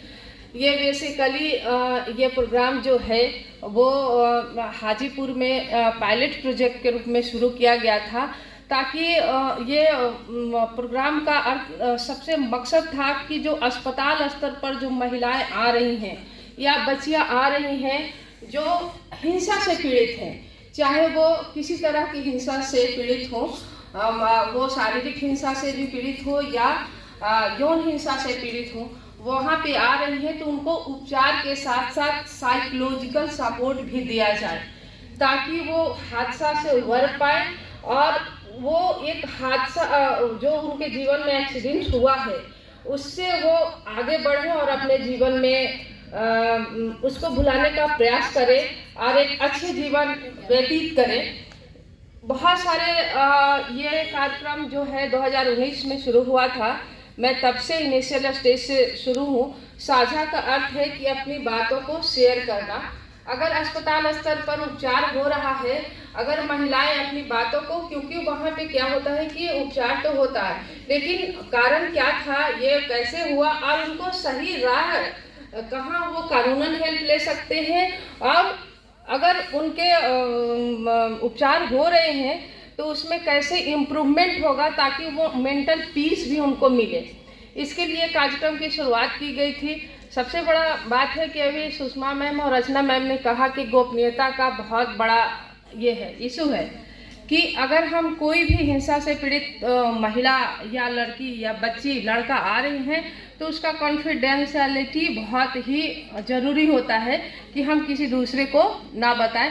तो ये मेंटेन करने का कोशिश अस्पताल स्तर पर होता है, और इस कार्यक्रम के अंतर्गत भी है कि बिल्कुल से ऐसा वातावरण माहौल स्थापित किया जाए जहां पर वो अपनी बातों को अच्छे ढंग से कह पाए, और जो उनके अंदर में है, जो एक्चुअल में घटना हुई है, उसकी चर्चा करें ताकि उनको सहयोग और सपोर्ट भी मिले और उपचार भी मिले, और उनकी डॉक्यूमेंटेशन भी हो।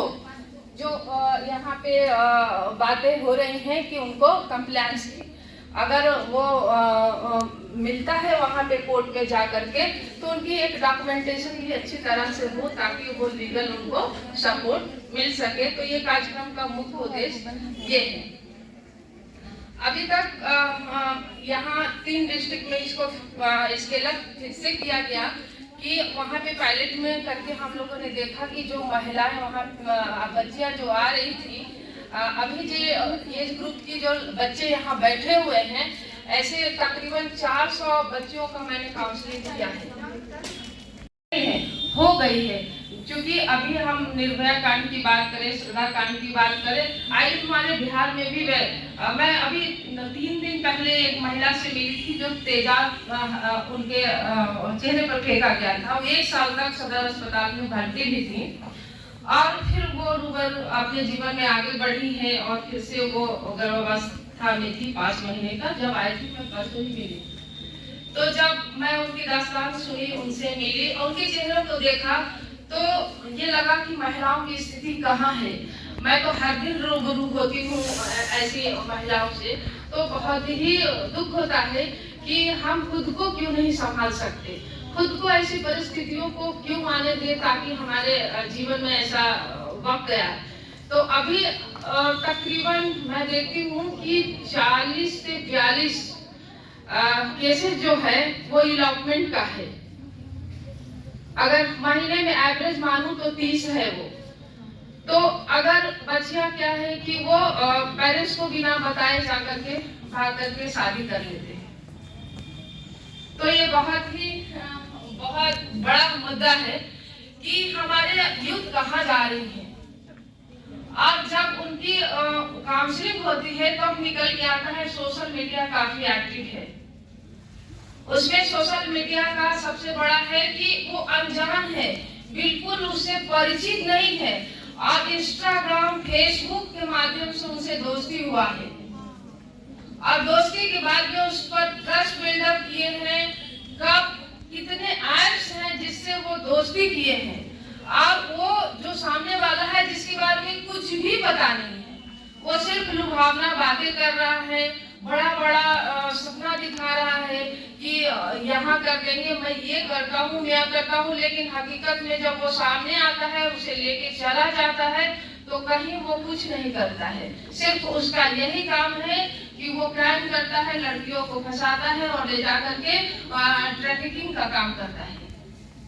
तो मैं कई लड़कियों से ऐसे मिली हूँ, जो अस्पताल पर आए थे, मैं कई लड़कियों से ऐसे मिली हूँ जिसके साथ ये हादसा हुआ है।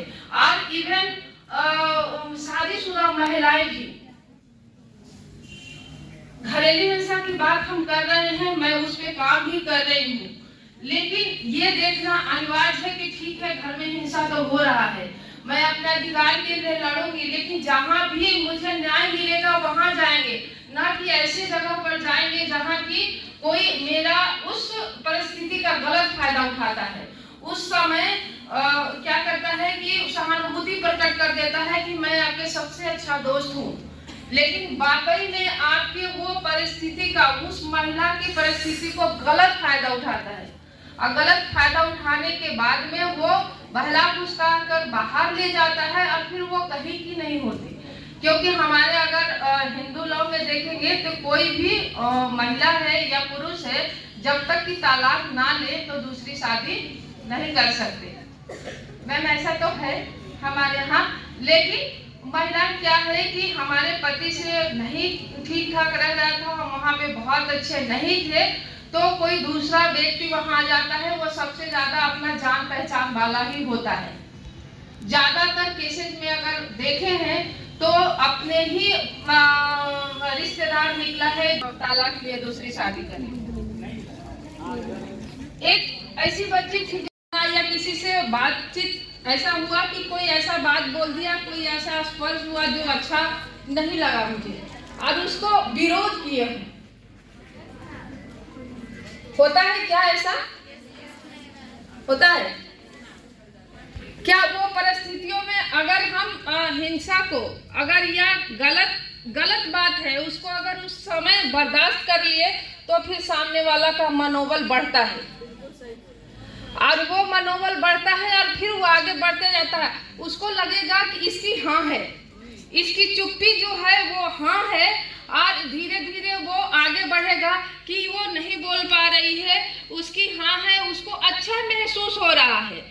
सामने वाला को ये दर्शाता है, ये लगता है, क्योंकि मैं तकरीबन आप लोग जैसे 1 से 1,500 बच्चों के बीच में ट्रेनिंग का काम किया, तो उन्होंने जब अपना हाल मुझे बताया तो उन्होंने कहा कि मैं उस समय संकोच बस डर से, बदनामी के डर से मैं चुप रही, ताकि लोग ये ना करें कि यही बदमाश है। ज्यादातर केसेज में यही होता है। अगर एनसीबीआर डाटा की बात करें या हम नेशनल डेटा को उठाकर देखें तो उसमें यही होता है कि सबसे ज़्यादा यही माना जाता है कि अगर कुछ कोई कहा और उस समय हम विरोध नहीं करें, क्योंकि एडोलेसेंट एज है, इस समय बढ़ती उम्र है, इस समय हार्मोनल चेंजेस भी होते हैं, विपरीत लिंग के प्रति आकर्षण भी होता है। किसी को देखना, खूबसूरती को निहारना गलत बात नहीं है, चाहे वो महिला हो चाहे वो पुरुष हो, लेकिन एक दायरा होता है कि हम किस दायरे में होते हैं। प्यार करना भी कोई गलत बात नहीं है, प्यार किसी भी उम्र में किसी से भी कहीं भी हो सकता है, लेकिन हर रिश्ते नाते में होता है। सिर्फ एक प्यार का अर्थ ऐसा नहीं होता है कि हम अपोजिट लिंग के प्रति ही करते हैं, हम किसी से भी कर सकते। लेकिन हम मुझे याद है कि मैं एक 10th क्लास में थी, तो वो चढ़ती उम्र करके एक हिंदी का प्रिंसिपल हिंदी में एक ये था, मैं पढ़ी थी, शायद मुझे लेखक का नाम स्पष्ट नहीं है, रामकृष्ण पुरी का शायद लिखा हुआ है वो। उसमें दिया है कि अगर हम उम्र चढ़ रही है, ठीक है, उसमें बदलाव होते हैं, हार्मोनल चेंजेज होते हैं, शरीर के अंगों का विकास होता है, फिर मन में भी उलझने होती हैं, लेकिन उसी समय हमें खुद को संभालने का भी वक्त है, क्योंकि हमारा कैरियर भी उसी पर डिपेंड करता है। अगर हम माने कि हमारा प्रतिभा, हमारी प्रतिष्ठा है ना सबसे महत्वपूर्ण है, अगर हम इंटेलिजेंट है तो समाज, अगर हम WHO का परिभाषा देखें कि स्वास्थ्य किसे कहते हैं, कोई बता सकते हैं कि स्वास्थ्य किसे कहते हैं?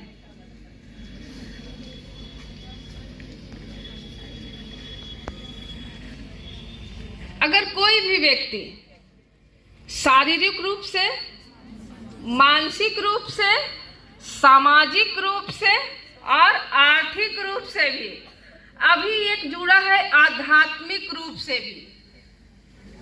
अभी इस वर्ष की बात करें तो WHO ने जोड़ा भी है कि आध्यात्मिक रूप से, जिसमें मेंटल पीस हो, चाहे आप जिस इष्ट को मानते हो, क्योंकि अभी देखेंगे तो स्ट्रेस बहुत ज़्यादा बढ़ रहा है ना, और बच्चों में सबसे ज़्यादा डायबिटीज और बीपी का शिकार हो रहे हैं बच्चे, क्योंकि उन पर प्रेशर भी है, कंपटीशन भी अधिक है। तो हम मेडिटेशन का भी देखें, ठीक है, तो इसमें जोड़ा गया है कि जो व्यक्ति स्वस्थ है उसी को हम स्वास्थ्य बोलते हैं, ठीक है।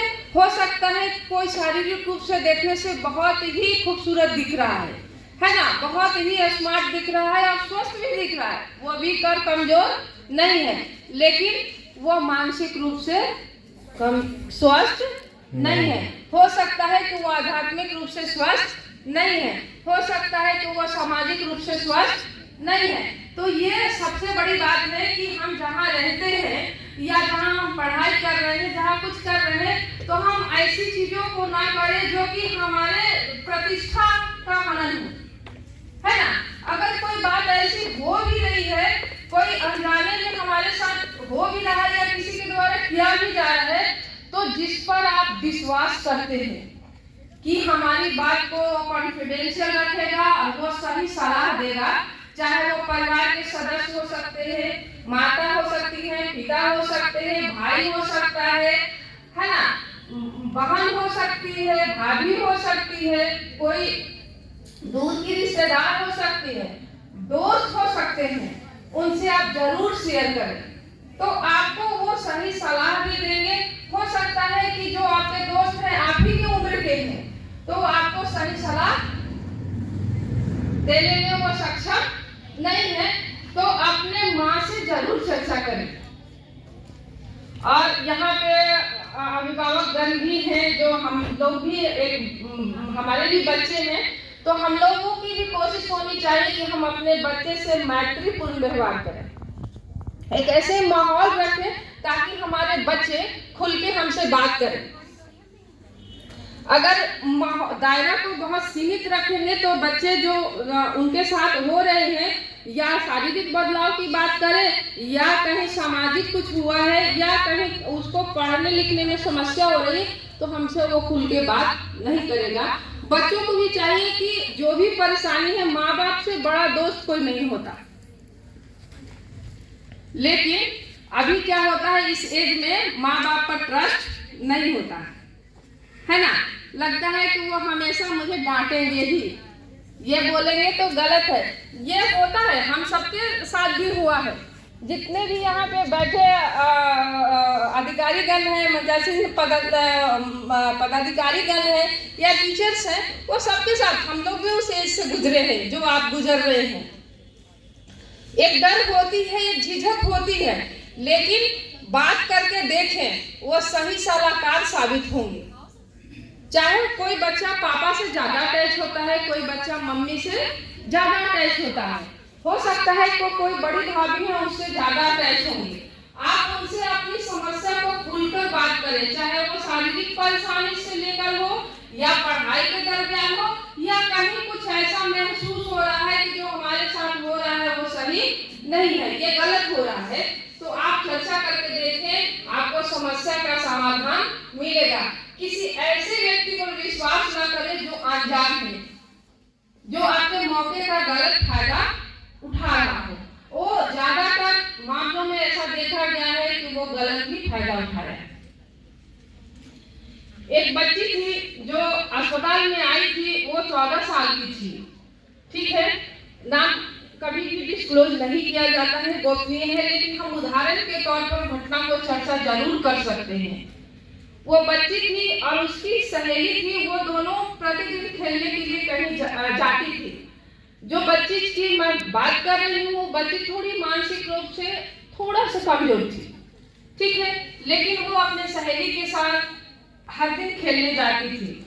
उसके मम्मी का डेथ हो चुका था, पापा थे, उसके चाची पालन पोषण कर रही थी, तो वो रोज के दिन पढ़ने जाती थी साथ, और उसकी सहेली के घर भी चली जाती थी। अब वहां पे जाते जाते समय हुआ, लेकिन उसके सहेली के घर में उसकी माँ एक आदमी को बुलाकर रखती थी और अपने खुद को बकरी चराने के बहाने बाहर चली जाती थी, और उसकी सहेली भी उसको रूम में रख करके और कुछ बहाना बना के बाहर चली जाती थी। और वहां पर वो आदमी रहता था पहले से मौजूद, और उससे कुछ हथियार का भय दिखाकर हर दिन उसका यौन शोषण करता था। एक दिन की बात है कि उसका पेट बढ़ने लगा जब 5-6 महीने गुजर गए, और वो क्योंकि बच्ची की माँ नहीं थी, चाची ने पालन पोषण किया था, तो चाची भी आए दिन काम पर बाहर चली जाती थी, तो उतना ध्यान वो नहीं रख पाती थी।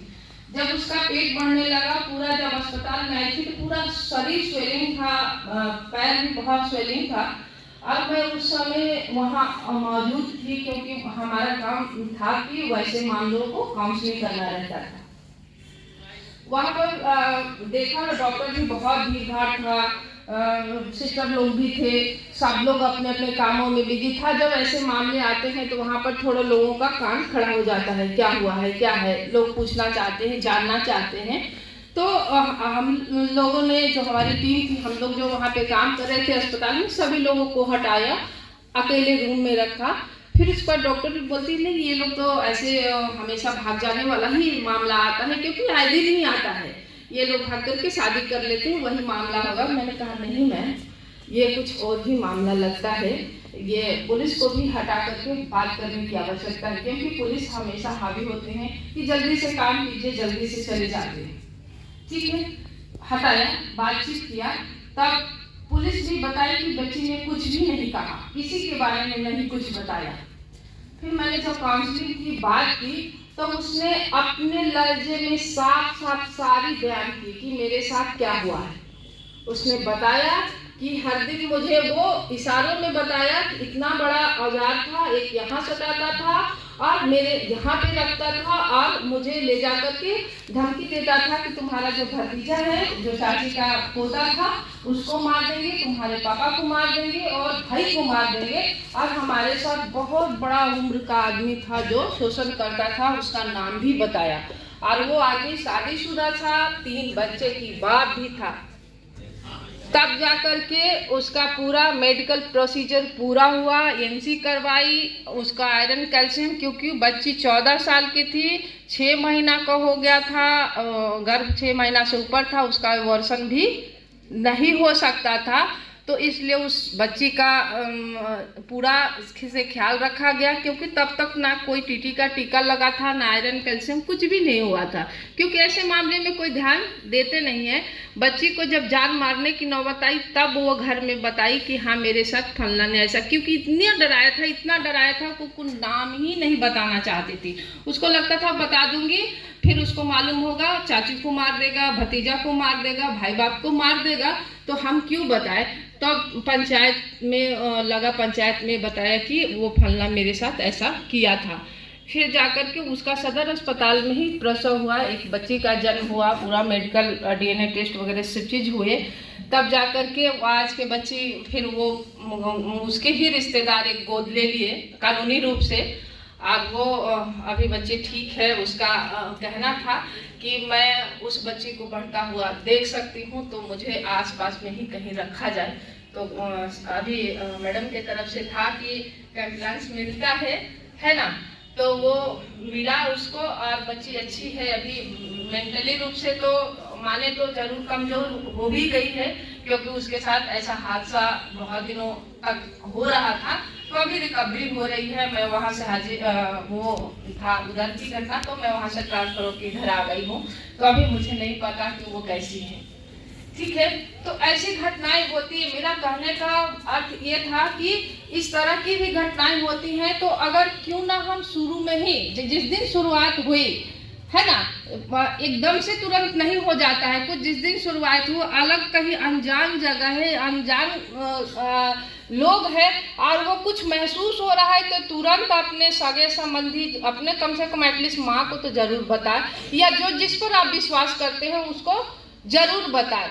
यही कहना था कि ज़्यादातर मामले बढ़ जाते हैं इसलिए कि हम जिक्र ही नहीं करते, बोलते ही नहीं हैं, है ना। जेंडर वाइसनेस, जेंडर कहाँ से बनाया हुआ शब्द है?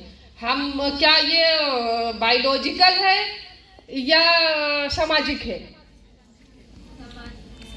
बच्चे से पूछना चाहते हैं, जेंडर जो शब्द है वो सामाजिक है या बायोलॉजिकल है? सामाजिक है, ये समाज के द्वारा बनाया गया है।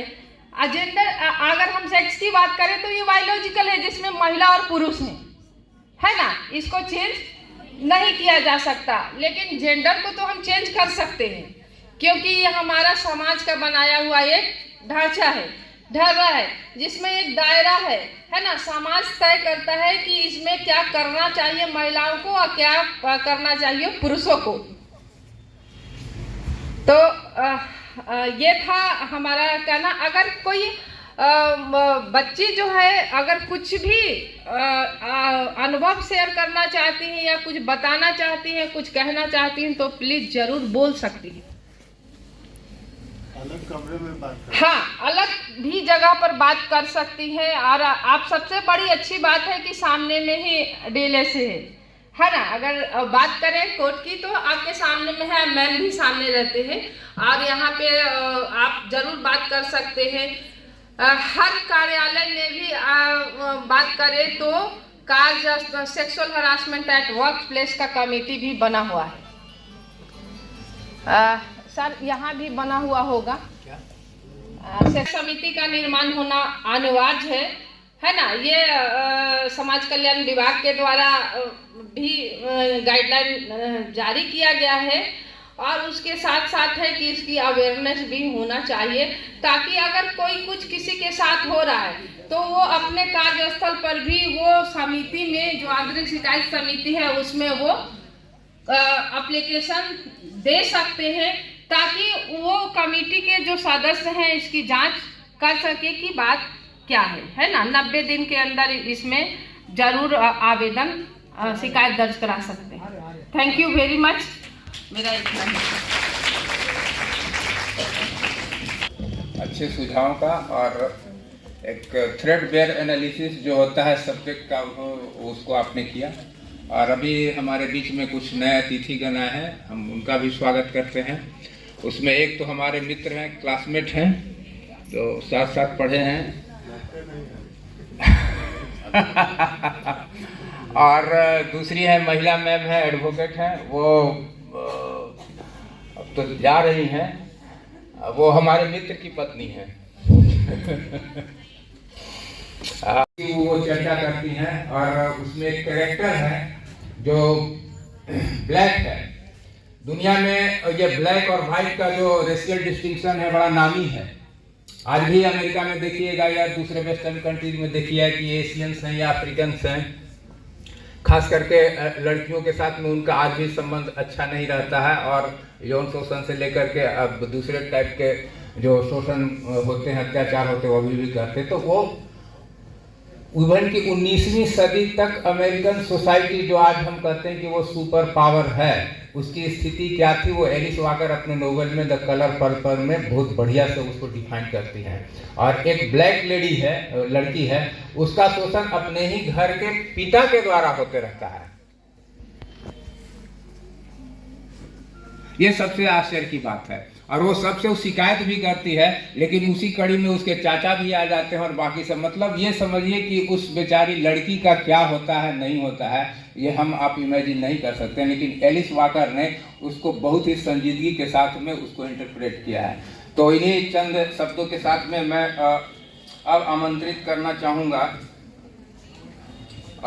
ये हैं सुषमा मैम, पैनल अधिवक्ता के रूप में यहाँ पर उपस्थित हैं। आप कृपया यहाँ मंच पे आएँ और अपनी बात को रखें। धन्यवाद।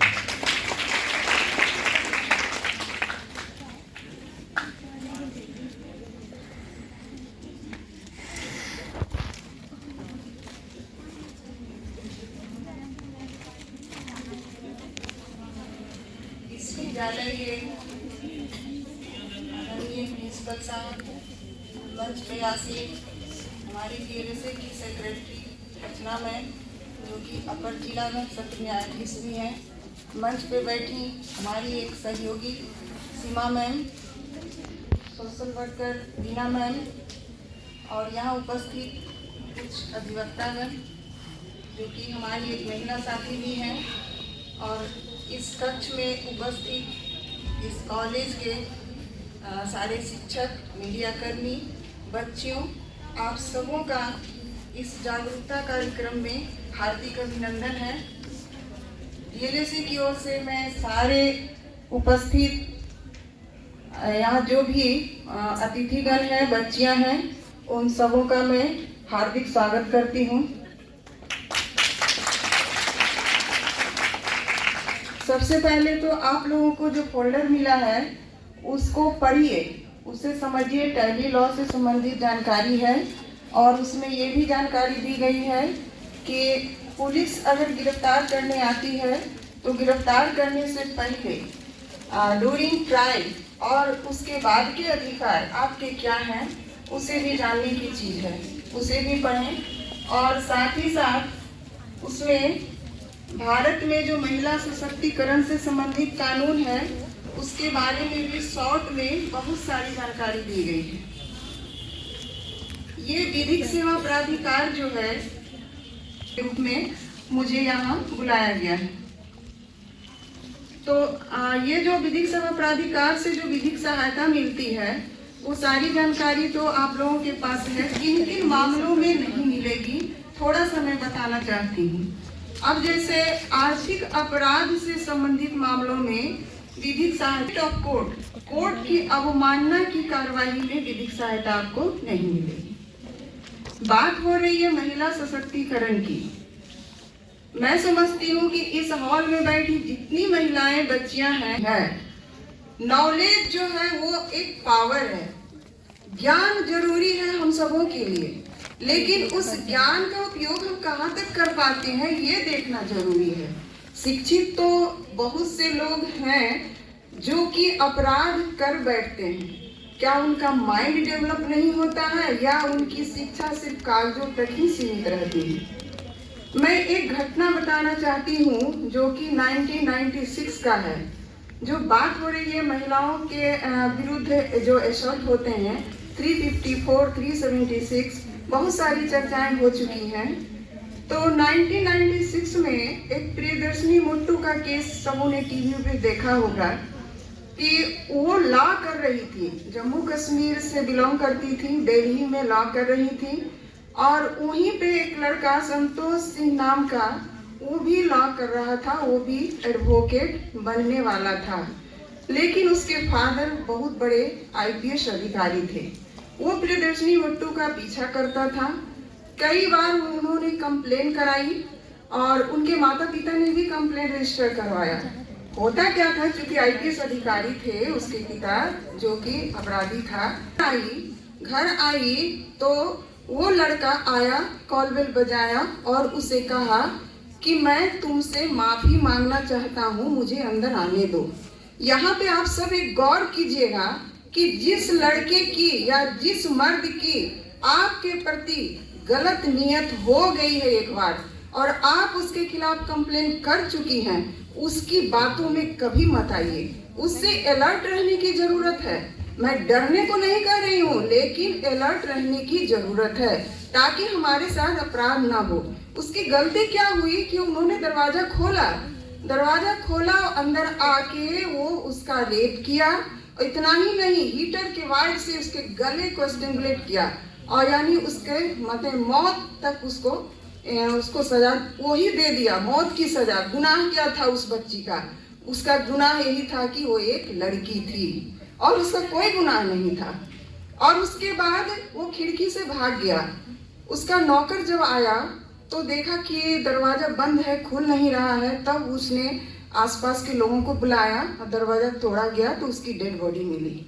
उतना ही नहीं, जब उसका केस रजिस्टर हुआ 50 गवाहों की गवाही हुई, लेकिन लोअर कोर्ट ने उसे बरी किया। और जिस सेशन जज ने बरी किया, उन्होंने बड़ी भावुकतापूर्ण शब्दों में कहा कि मैं जानता हूं कि इसी आदमी ने अपराध किया है, लेकिन चूंकि मेरे पास एविडेंस नहीं है इसलिए डाउट क्रिएट हो रहा है, इसलिए मैं इसे रिहा कर रहा हूँ। उसके बाद बहुत हंगामे हुए, मामला हाई कोर्ट तक पहुंचा। हाई कोर्ट में 6 साल तक उस केस की कोई सुनवाई ही नहीं होती थी। तो जितनी भी महिला सोशल वर्कर थी, महिला एडवोकेट थी या समाज के जो लोग थे, वो सारे लोगों ने एक मीडिया कर्मी का वहाँ पे बहुत बड़ा रोल था कि मीडिया वालों ने इस मामले को इतना हाईलाइट किया कि हाई कोर्ट को मजबूरन उसको डे टू डे प्रोसीडिंग चलानी पड़ी। हाई कोर्ट में ये इतिहास में पहली बार ऐसा था कि हाई कोर्ट में डे टू डे प्रोसीडिंग चलती थी और उसको सजा दी गई फांसी की सजा। मामला पहुंचा सुप्रीम कोर्ट। सुप्रीम कोर्ट ने फांसी की सजा को कम करके उसे उम्र कैद में बदल दिया। अभी वो सजा काट रहा है और उसको सजा दिलाने में मीडिया कर्मी और उसके पिता जो थे, उन दोनों ने बहुत ही बड़ी अहम भूमिका निभाई। उनको बेटी के खोने का दर्द था। अब इस सारी घटना से आप समझ लीजिए कि उस बच्ची का क्या दोष था। अगर वो ऐसा नहीं करता, उसे संरक्षण प्राप्त नहीं हुआ होता, पुलिस वाले अगर उसकी सहायता करते तो आज एक महिला एडवोकेट के रूप में काम कर रही होती। तो इस घटना से आप सभी लोग सबक लीजिए कि किसी पे आंख बंद करके विश्वास मत कीजिए। सही कहा है रचना मैम ने कि मीठा बोलने वालों से सावधान रहिए।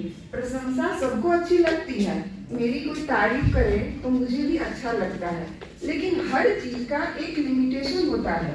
मैं ये नहीं कह रही कि किसी लड़कों से दोस्ती मत कीजिए, क्योंकि इस दुनिया में कोई भी गाड़ी है तो दो पहियों से ही चलती है।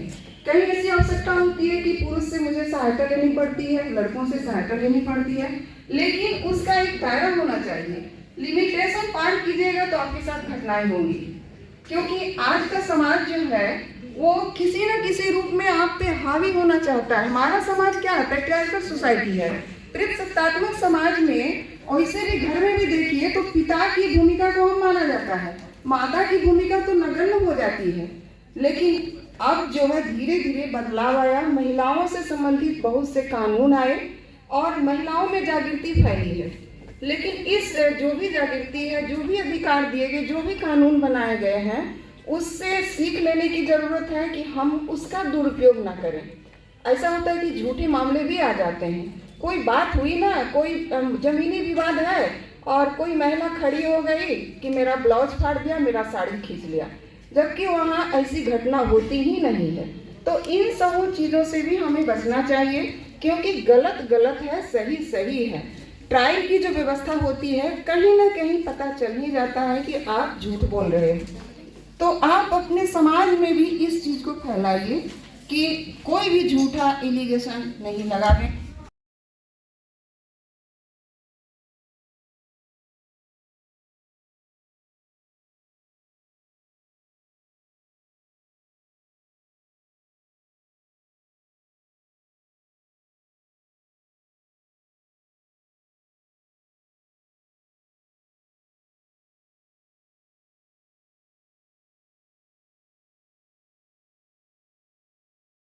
तो किसी न किसी महिला के बलिदान की कहानी है। निर्भया कांड के बाद देखिए जो रेप में अमेंडमेंट हुए या ये 354 में अमेंडमेंट हुए, तो वो भी उसी के बलिदान की कहानी है। तो संघर्ष हमें जो है एक नया जीवन देता है। हम अपने आप वो स्ट्रगल में नहीं जब तक झोंकेंगे तब तक हमें कुछ नहीं मिलेगा। मांगने से भीख भी नहीं मिलती है, अधिकार के लिए तो हमें लड़ना होगा।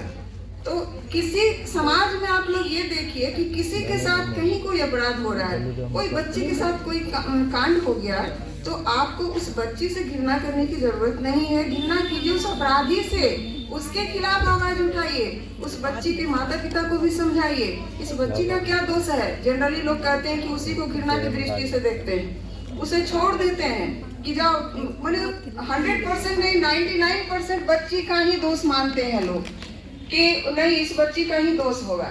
तो इस तरह की घटनाएं से हमें सबक लेनी चाहिए और जहाँ भी कहीं कुछ होता है उसके खिलाफ जो है आगे बढ़ के उसे न्याय दिलाने में सहायता करनी चाहिए।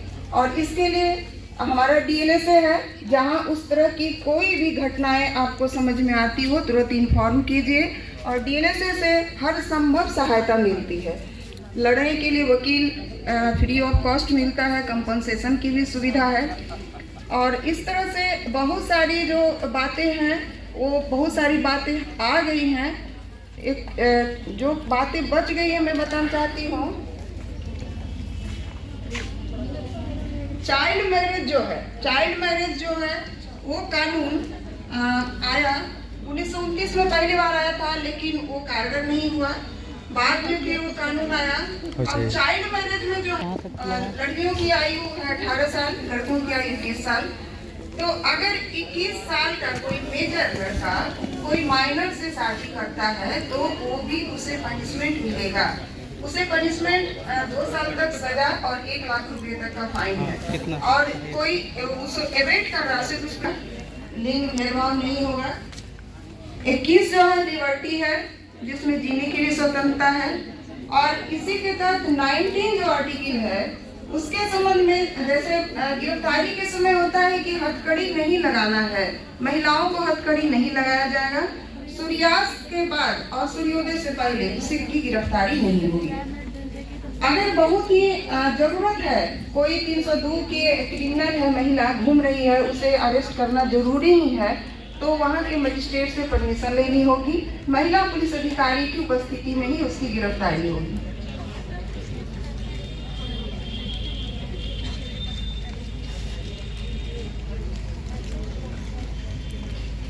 अब आइए एक मेंटेनेंस की बात करते हैं कि मेंटेनेंस जो है, अगर मान लीजिए कि किसी के बीच डिस्प्यूट हो गया वाइफ हस्बैंड के बीच में और किसी कारण से रहना नहीं चाह रही है वाइफ हस्बैंड के साथ, तो उन्हें मेंटेनेंस पाने का अधिकार है। इसके लिए अगर डाइवोर्स का भी मुकदमा है तो भी उसमें सेक्शन 24 और 25 के अंतर्गत उसे एलिमनी मिलेगी, परमानेंट एलिमनी और इंटरिम एलिमनी, वो भी उसकी व्यवस्था है।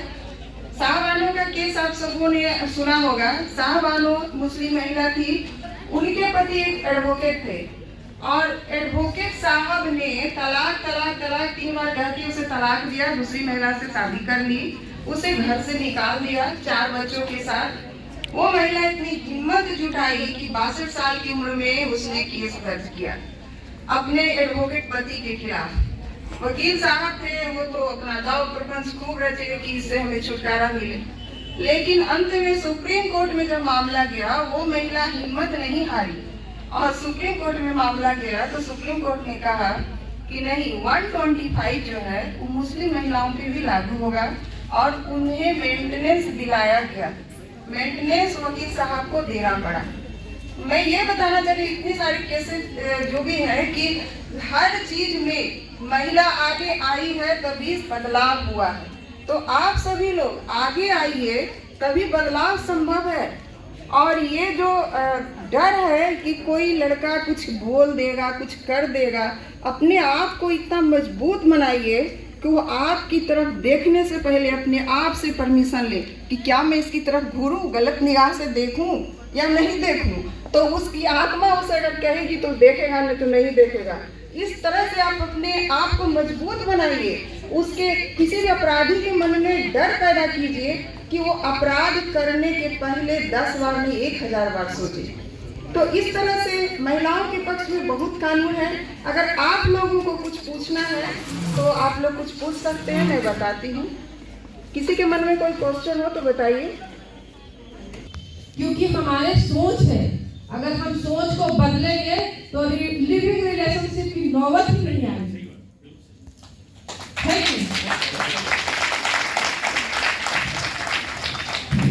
गुड आफ्टरनून मैम, सभी मेरे guest, so very good afternoon. Myself doctor Preeti Soray. Question ma'am कि एक यहाँ पे है टायर्स के महिलाओं की यौन शोषण उत्पीड़न, अगर एम्प्लॉय का आर्थिक और मानसिक शोषण करता है, उस संदर्भ में हम लोग क्या कर सकते हैं, कहाँ जा सकते हैं? One more question. 2 सेकंड, महिला आयोग का क्या फंक्शन है, वहाँ महिलाएं जाकर क्या बात रखती हैं? ये 2 तरह के मेरे प्रश्न हैं। Thank you. सबसे पहले तो जहाँ भी जो भी एम्प्लॉई हैं वहाँ एक कमेटी का निर्माण होगा, जरूर होगा, रहा होगा। उस कमेटी में कंप्लेन करें, उसके बाद वो इंक्वायरी करेंगे। इंक्वायरी करने के बाद फिर मामले को आगे बढ़ाया जाएगा। महिला आयोग में भी कंप्लेन कर सकती हैं कि हमारे साथ ऐसा, और महिला आयोग जो है उसमें भी वो इंक्वायरी करेगा, उसको नोटिस करेगा। उसके बाद अगर दोषी पाया जाएगा तो फिर आगे कार्रवाई की जाएगी। Thank you. मैं गया था और all India English teachers association का वहाँ सत्र चल रहा था और उसमें ये जो टॉपिक था सेम सेक्स मैरिज, आप लोग को तो बहुत अटपटा लग रहा होगा अभी 12 साल के बाद में। हाँ, ये एक इशू था। दूसरा इशू ये था, लोगों ने रेज किया वहाँ पे कि ये जो मैरिज है, ये मैरिज जो है और लेडीज के इमेंसिपेशन, उनके फ्रीडम में सबसे बड़ी बाधा है। इसलिए उन लोग ये संदेश देना चाह रहे थे कि मैरिज एक बकवास चीज़ है अगर आप मैरिज ना कीजिएगा तो लगभग 70% औरतें ऐसे ही आज़ाद रहेंगी। तो सारे लोग लगभग एक दिन सुने, दूसरे दिन भी लोग इसी सेशन को प्लेनरी सेशन में चलाना चाहते थे, लेकिन मैंने उसका फिर खुल करके विरोध किया। मैंने कहा कि ये आप हमारे जो लखनऊ यूनिवर्सिटी के बच्चे हैं, आप तो मैरिज हो चुके हैं, लेकिन ये बच्चे क्या हैं? किस ढंग की फ्रीडम की बात करते हैं आप? अगर मैरिज नहीं होगा तो ये लोग फिर अपने बायोलॉजिकल नीड्स के लिए क्या करेंगे? और ये जो एड्स की जो बात हो रही है और STD सेक्सुअली ट्रांसमिटेड डिजीज की बात होती है, ये कौन मैंने आप लोग इन लोगों को कहाँ फंसा दीजिएगा? क्या आप लोग मैंने अपनी सारी जिम्मेवारियों से मुक्त हो जाना चाहते हैं? आज सवाल ये है कि ये जो लिविंग रिलेशनशिप है, जहाँ तक मैं समझता हूँ, ये कुछ चुनिंदा लोगों और जो पूरे एलिट क्लास जिसको आप बोलिए, उसी ये बीमारी वहीं तक है। शुरुआत तो बहुत इसकी अच्छी हुई थी कि ये हम लोग जो है किसी ये हमारा इंडिविजुअल राइट है, हम जैसे रहना चाहे वैसे रह सकते हैं, लेकिन इसमें एविल्स आने शुरू हो गए। सवाल ये है कि आप बहुत सारी बातों को जो एलिट क्लास के लोग करते हैं, हम उसको नीचे तक नहीं देख पाते हैं, नीचे के लोग वहाँ तक नहीं पहुँच पाते हैं, इसलिए ये बीमारी ज़्यादा दिन तक बहुत ज़्यादा दूर तक फैलेगी भी नहीं। सवाल ये उठता है कि वैसे ही लोग लिविंग रिलेशनशिप में रहना चाहते हैं जिनको बच्चे पैदा नहीं करने हैं, जिनको बच्चों की रिस्पॉन्सिबिलिटी नहीं लेनी है और जिनको फैमिली की भी रिस्पॉन्सिबिलिटी नहीं लेनी है। ये सबसे बड़ी बात है कि गृहस्थ आश्रम जो है हमारा, वो सबसे बड़ा यज्ञ है। सबसे बड़ा योग की अगर कोई पुरुष है तो वो अपने परिवार का जो मुखिया है वो है। ये आजकल जो लड़के लड़कियां जो पढ़ रहे हैं मेट्रो सिटीज में, उनकी ये धारणा है कि बस हमको अकेले ही रहना है, मेरा ना कोई माँ रहेगा, ना कोई बाप रहेगा, ना मेरा मेरी सास रहेगी, ना ससुर रहेगा, बस हम, और सारी स्टोरी मेरे तक ही समाप्त हो जाए। तो आप सवाल है कि अपनी जिम्मेवारियों से भागना चाहते हैं, आप नहीं चाहते हैं कि आप फैमिली में रहें, नहीं चाहते हैं कि आपके बच्चे भी हों और आप उन परेशानियों से गुजरें, तो वैसे ही लोग उस दिशा की ओर बढ़ते हैं। ये मैंने महसूस किया है और ये एक लिमिटेड दायरा तक ही रहेगा, उससे ज़्यादा नहीं जाएगा, क्योंकि हमारे अपने समाज की जो मान्यताएं हैं इस हिसाब से हैं कि वो सारी चीज़ों को वो स्वीकार नहीं कर सकती है। और उस समय भी लखनऊ यूनिवर्सिटी में बहुत ज़बरदस्त जो है इसका विरोध हुआ, इस स्टेटमेंट का, और प्लेनरी सेशन उस समय बंद कर दिया गया। ये आप कहाँ लेकर के जा रहे हैं बच्चों को? ये सेम सेक्स मैरिज जो अभी चल रहा है वेस्ट में, उसको आप हिंदुस्तान में क्या प्रमोट कीजिएगा? तो खैर जो रहे, आज से 20 साल के बाद समाज क्या होगा ना होगा हम नहीं जानते हैं, लेकिन ये सारी जो जुड़ी अवधारणाएं हैं, इस पर हर एक जो भी आज हमारा 18 साल का बच्चा है या 80 साल के जो लोग हैं, सारे लोग इस पर मिलजुल कर करके अपनी जागरूकता को फैलाएं कि समाज आखिर क्या चाहता है और क्या होना चाहिए। धन्यवाद। कानून था एडल्ट्री का, ये ऑफेंस माना जाता था। उसमें क्या है कि कोई शादीशुदा महिला उसके पति से कंसेंट लेके अगर कोई सेक्सुअल उसे हरास कर रहा है, इंटरकोर्स कर रहा है, तो उस अपराध नहीं है। तो सुप्रीम कोर्ट ने इसे खत्म किया, कहा कि महिला की मर्जी का मालिक उसका पति नहीं हो सकता। तो धीरे धीरे बदलाव आ रहे हैं कानून में।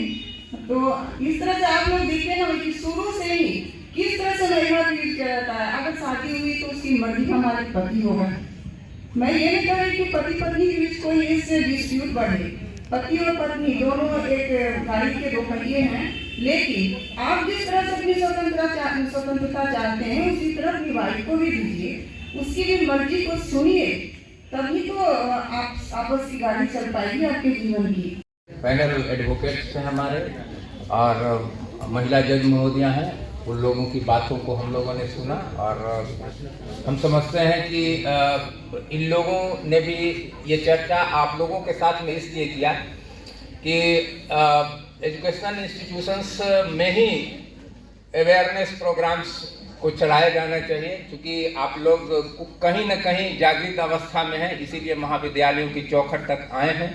और जाहिर है कि जो समाज की जो बातें होती हैं वो समाज अपने ढंग से दिशा उसकी तय करता है, लेकिन ये इंस्टीट्यूशन है और इंस्टीट्यूशन में जो टीचर्स हैं, जो हमारे सिलेबस हैं या जो अच्छी जो विचारधाराएं हैं, उसको हम लोग यहाँ पे प्रतिपादित करते हैं और आगे बढ़ाने का काम करते हैं। हमारे एक इंग्लिश में बहुत ही अच्छे सोशल थिंकर रहे, उनका नाम मैथ्यू आर्नोल्ड है। उन्होंने कल्चर का डिफिनीशन बहुत बेहतरीन ढंग से दिया था। उसका हम कुछ लाइन सुना देते हैं कि culture is a disinterested endeavour to learn and propagate what is the best. तो हम लोग जो बढ़िया चीज़ है उसको हम लोग प्रोपोगेट करें और बाकी चीज़ों को छोड़ दें तो ज़्यादा अच्छा रहेगा। और अब मैं विनीत जी को अगले कार्यक्रम के लिए आमंत्रित करता हूँ। विनीत जी, आपको एक एक फोल्डर प्रोवाइड कराया गया होगा डीएलएसए की तरफ से, उसमें बहुत सारी जानकारियां हैं। तो आप घर पर जा करके अच्छे तरीके से इस पैम्फलेट को पढ़ लें, जिसमें कि मोबाइल ऐप के बारे में जानकारी दे दी गई है, कौन से साइट्स पे आपको इस तरीके के परामर्श आसानी से उपलब्ध हो सकते हैं उसके बारे में बताया गया है। और साथ ही साथ कुछ मोबाइल नंबर भी शायद दिया गया है टेली लॉ के लिए इस पुस्तिका में। तो आपको जो भी प्रोवाइड कराया गया है डीएलएसए की तरफ से, आप अच्छे तरीके से उसको पढ़ें और अपने ज़िंदगी में उसको आत्मसात करें और उसको अपने दिनचर्या में जब भी उसका उपयोग हो उसको करें। तो आज के इस कार्यक्रम में हम लोग अंतिम पड़ाव पे पहुंच चुके हैं। बहुत ही अच्छा एक इंटरैक्टिव सेशन यहाँ पर हुआ, जहाँ पर कि जो हमारे विशेषज्ञ लॉयर्स और जजेस रहे उन्होंने बहुत ही बेहतरीन तरीके से आपको माइन्यूट चीज़ें बताई कि लॉ के बारे में बहुत सारे प्रोविजंस होने के बावजूद भी हम उसको किस तरीके से अपने उपयोग में ला सकते हैं, ताकि जो महिला उत्थान की बात लगातार की जाती रही है, महिला सशक्तिकरण की लगातार बात की जाती रही है, उसको सही तरीके से हमारा जो समाज है उसको अडॉप्ट करें और उसको लेकर हम लोग समाज के बीच में और देश के बीच में ले जा करके उसको संबल और सुदृढ़ करें। तो इसी बीच में मैं आपको बताना चाहता हूं कि नालंदा कॉलेज टीचर एसोसिएशन की अध्यक्ष 152 सालों के इतिहास में पहली बार नालंदा कॉलेज ने अपने टीचर एसोसिएशन के अध्यक्ष के रूप में एक महिला को चुना है। हमारे साथ वो मौजूद हैं डॉक्टर मंजू कुमारी मैम। तो ये हम लोग देख सकते हैं कि किस तरीके से जो हमारा कॉलेज है वो लगातार महिलाओं के प्रति जो सेंसिबिलिटी होती है, कितनी हम लोग संवेदनशील हैं और हर मौके पर वो आगे बढ़े इसके लिए हम लोग लगातार प्रयत्नशील रहते हैं। और हम कोई मतलब मेन की बात नहीं कर रहे कि हम लोग उसको आगे बढ़ाते हैं, हम लोग कोई इस तरीके के आगे बढ़ाने का काम नहीं करते हैं, बल्कि वो खुद ही सक्षम और संबल हैं जिसको लेकर के वो लगातार कॉलेज और समाज के बीच में अपना योगदान दे रहे हैं। डीएलएसए ने बहुत ही अच्छा प्रोग्राम किया कॉलेज के साथ में, बहुत शुक्रगुजार हैं मैम हम लोग। और आगे भी हम लोग यह उनसे आशा रखते हैं, अपेक्षा रखते हैं कि यह जो एक मजबूती बनी है वह लगातार बना रहे। मैं जब दिल्ली यूनिवर्सिटी में पढ़ा रहा था तो मैं Delhi state legal services authority से जुड़ा हुआ था और वहाँ पे एक योर लॉज करके एक पेपर था, जहाँ पर मैं उनके साथ सहयोग से हर सेमेस्टर के अपने बच्चों को साकेत जो कोर्ट था वहाँ पे विजिट करवाता था और जो Delhi state legal services authority थी सारी चीज़ को फैसिलिटेट करता था। तो हम लोग भी मैम चाहते हैं कि हमारे जो बच्चे हैं जो पॉलिटिकल साइंस और बाकी जो सोशल साइंसेज के जो बच्चे हैं जो बेसिकली थियोरेटिकल तो बहुत सारी चीज़ों को पढ़ते हैं लेकिन कभी कोर्ट को विजिट नहीं उन्होंने किया है, प्रोसीडिंग्स कैसे होते हैं उसके बारे में उन्होंने देखा नहीं है। तो हम लोग चाहते हैं कि छोटे छोटे टीम्स में आ करके बच्चों के साथ जजेस के जो प्रोसीडिंग्स होते हैं उसको हम लोग विजिट करें और वहाँ पर भी कुछ जो जजेस होंगे वहाँ पर इंटरेक्ट हम लोग उनके साथ कर सकें, तो हम लोगों के लिए बहुत ही अच्छा रहेगा। बहुत बहुत धन्यवाद मैम सिविल कोर्ट के सारे लॉयर्स का, प्रिंसिपल सर का, जितने भी हमारे टीचर्स यहाँ पर आए हैं उनका, और साथ ही साथ आप सभी बच्चे का, आप सभी छात्राओं का जिन्होंने इस लंबे प्रोग्राम को बहुत ही अच्छे तरीके से सुना और इंटरैक्टिव सेशन में भाग लिया। बहुत बहुत धन्यवाद। समाप्ति की घोषणा की जाती है। धन्यवाद।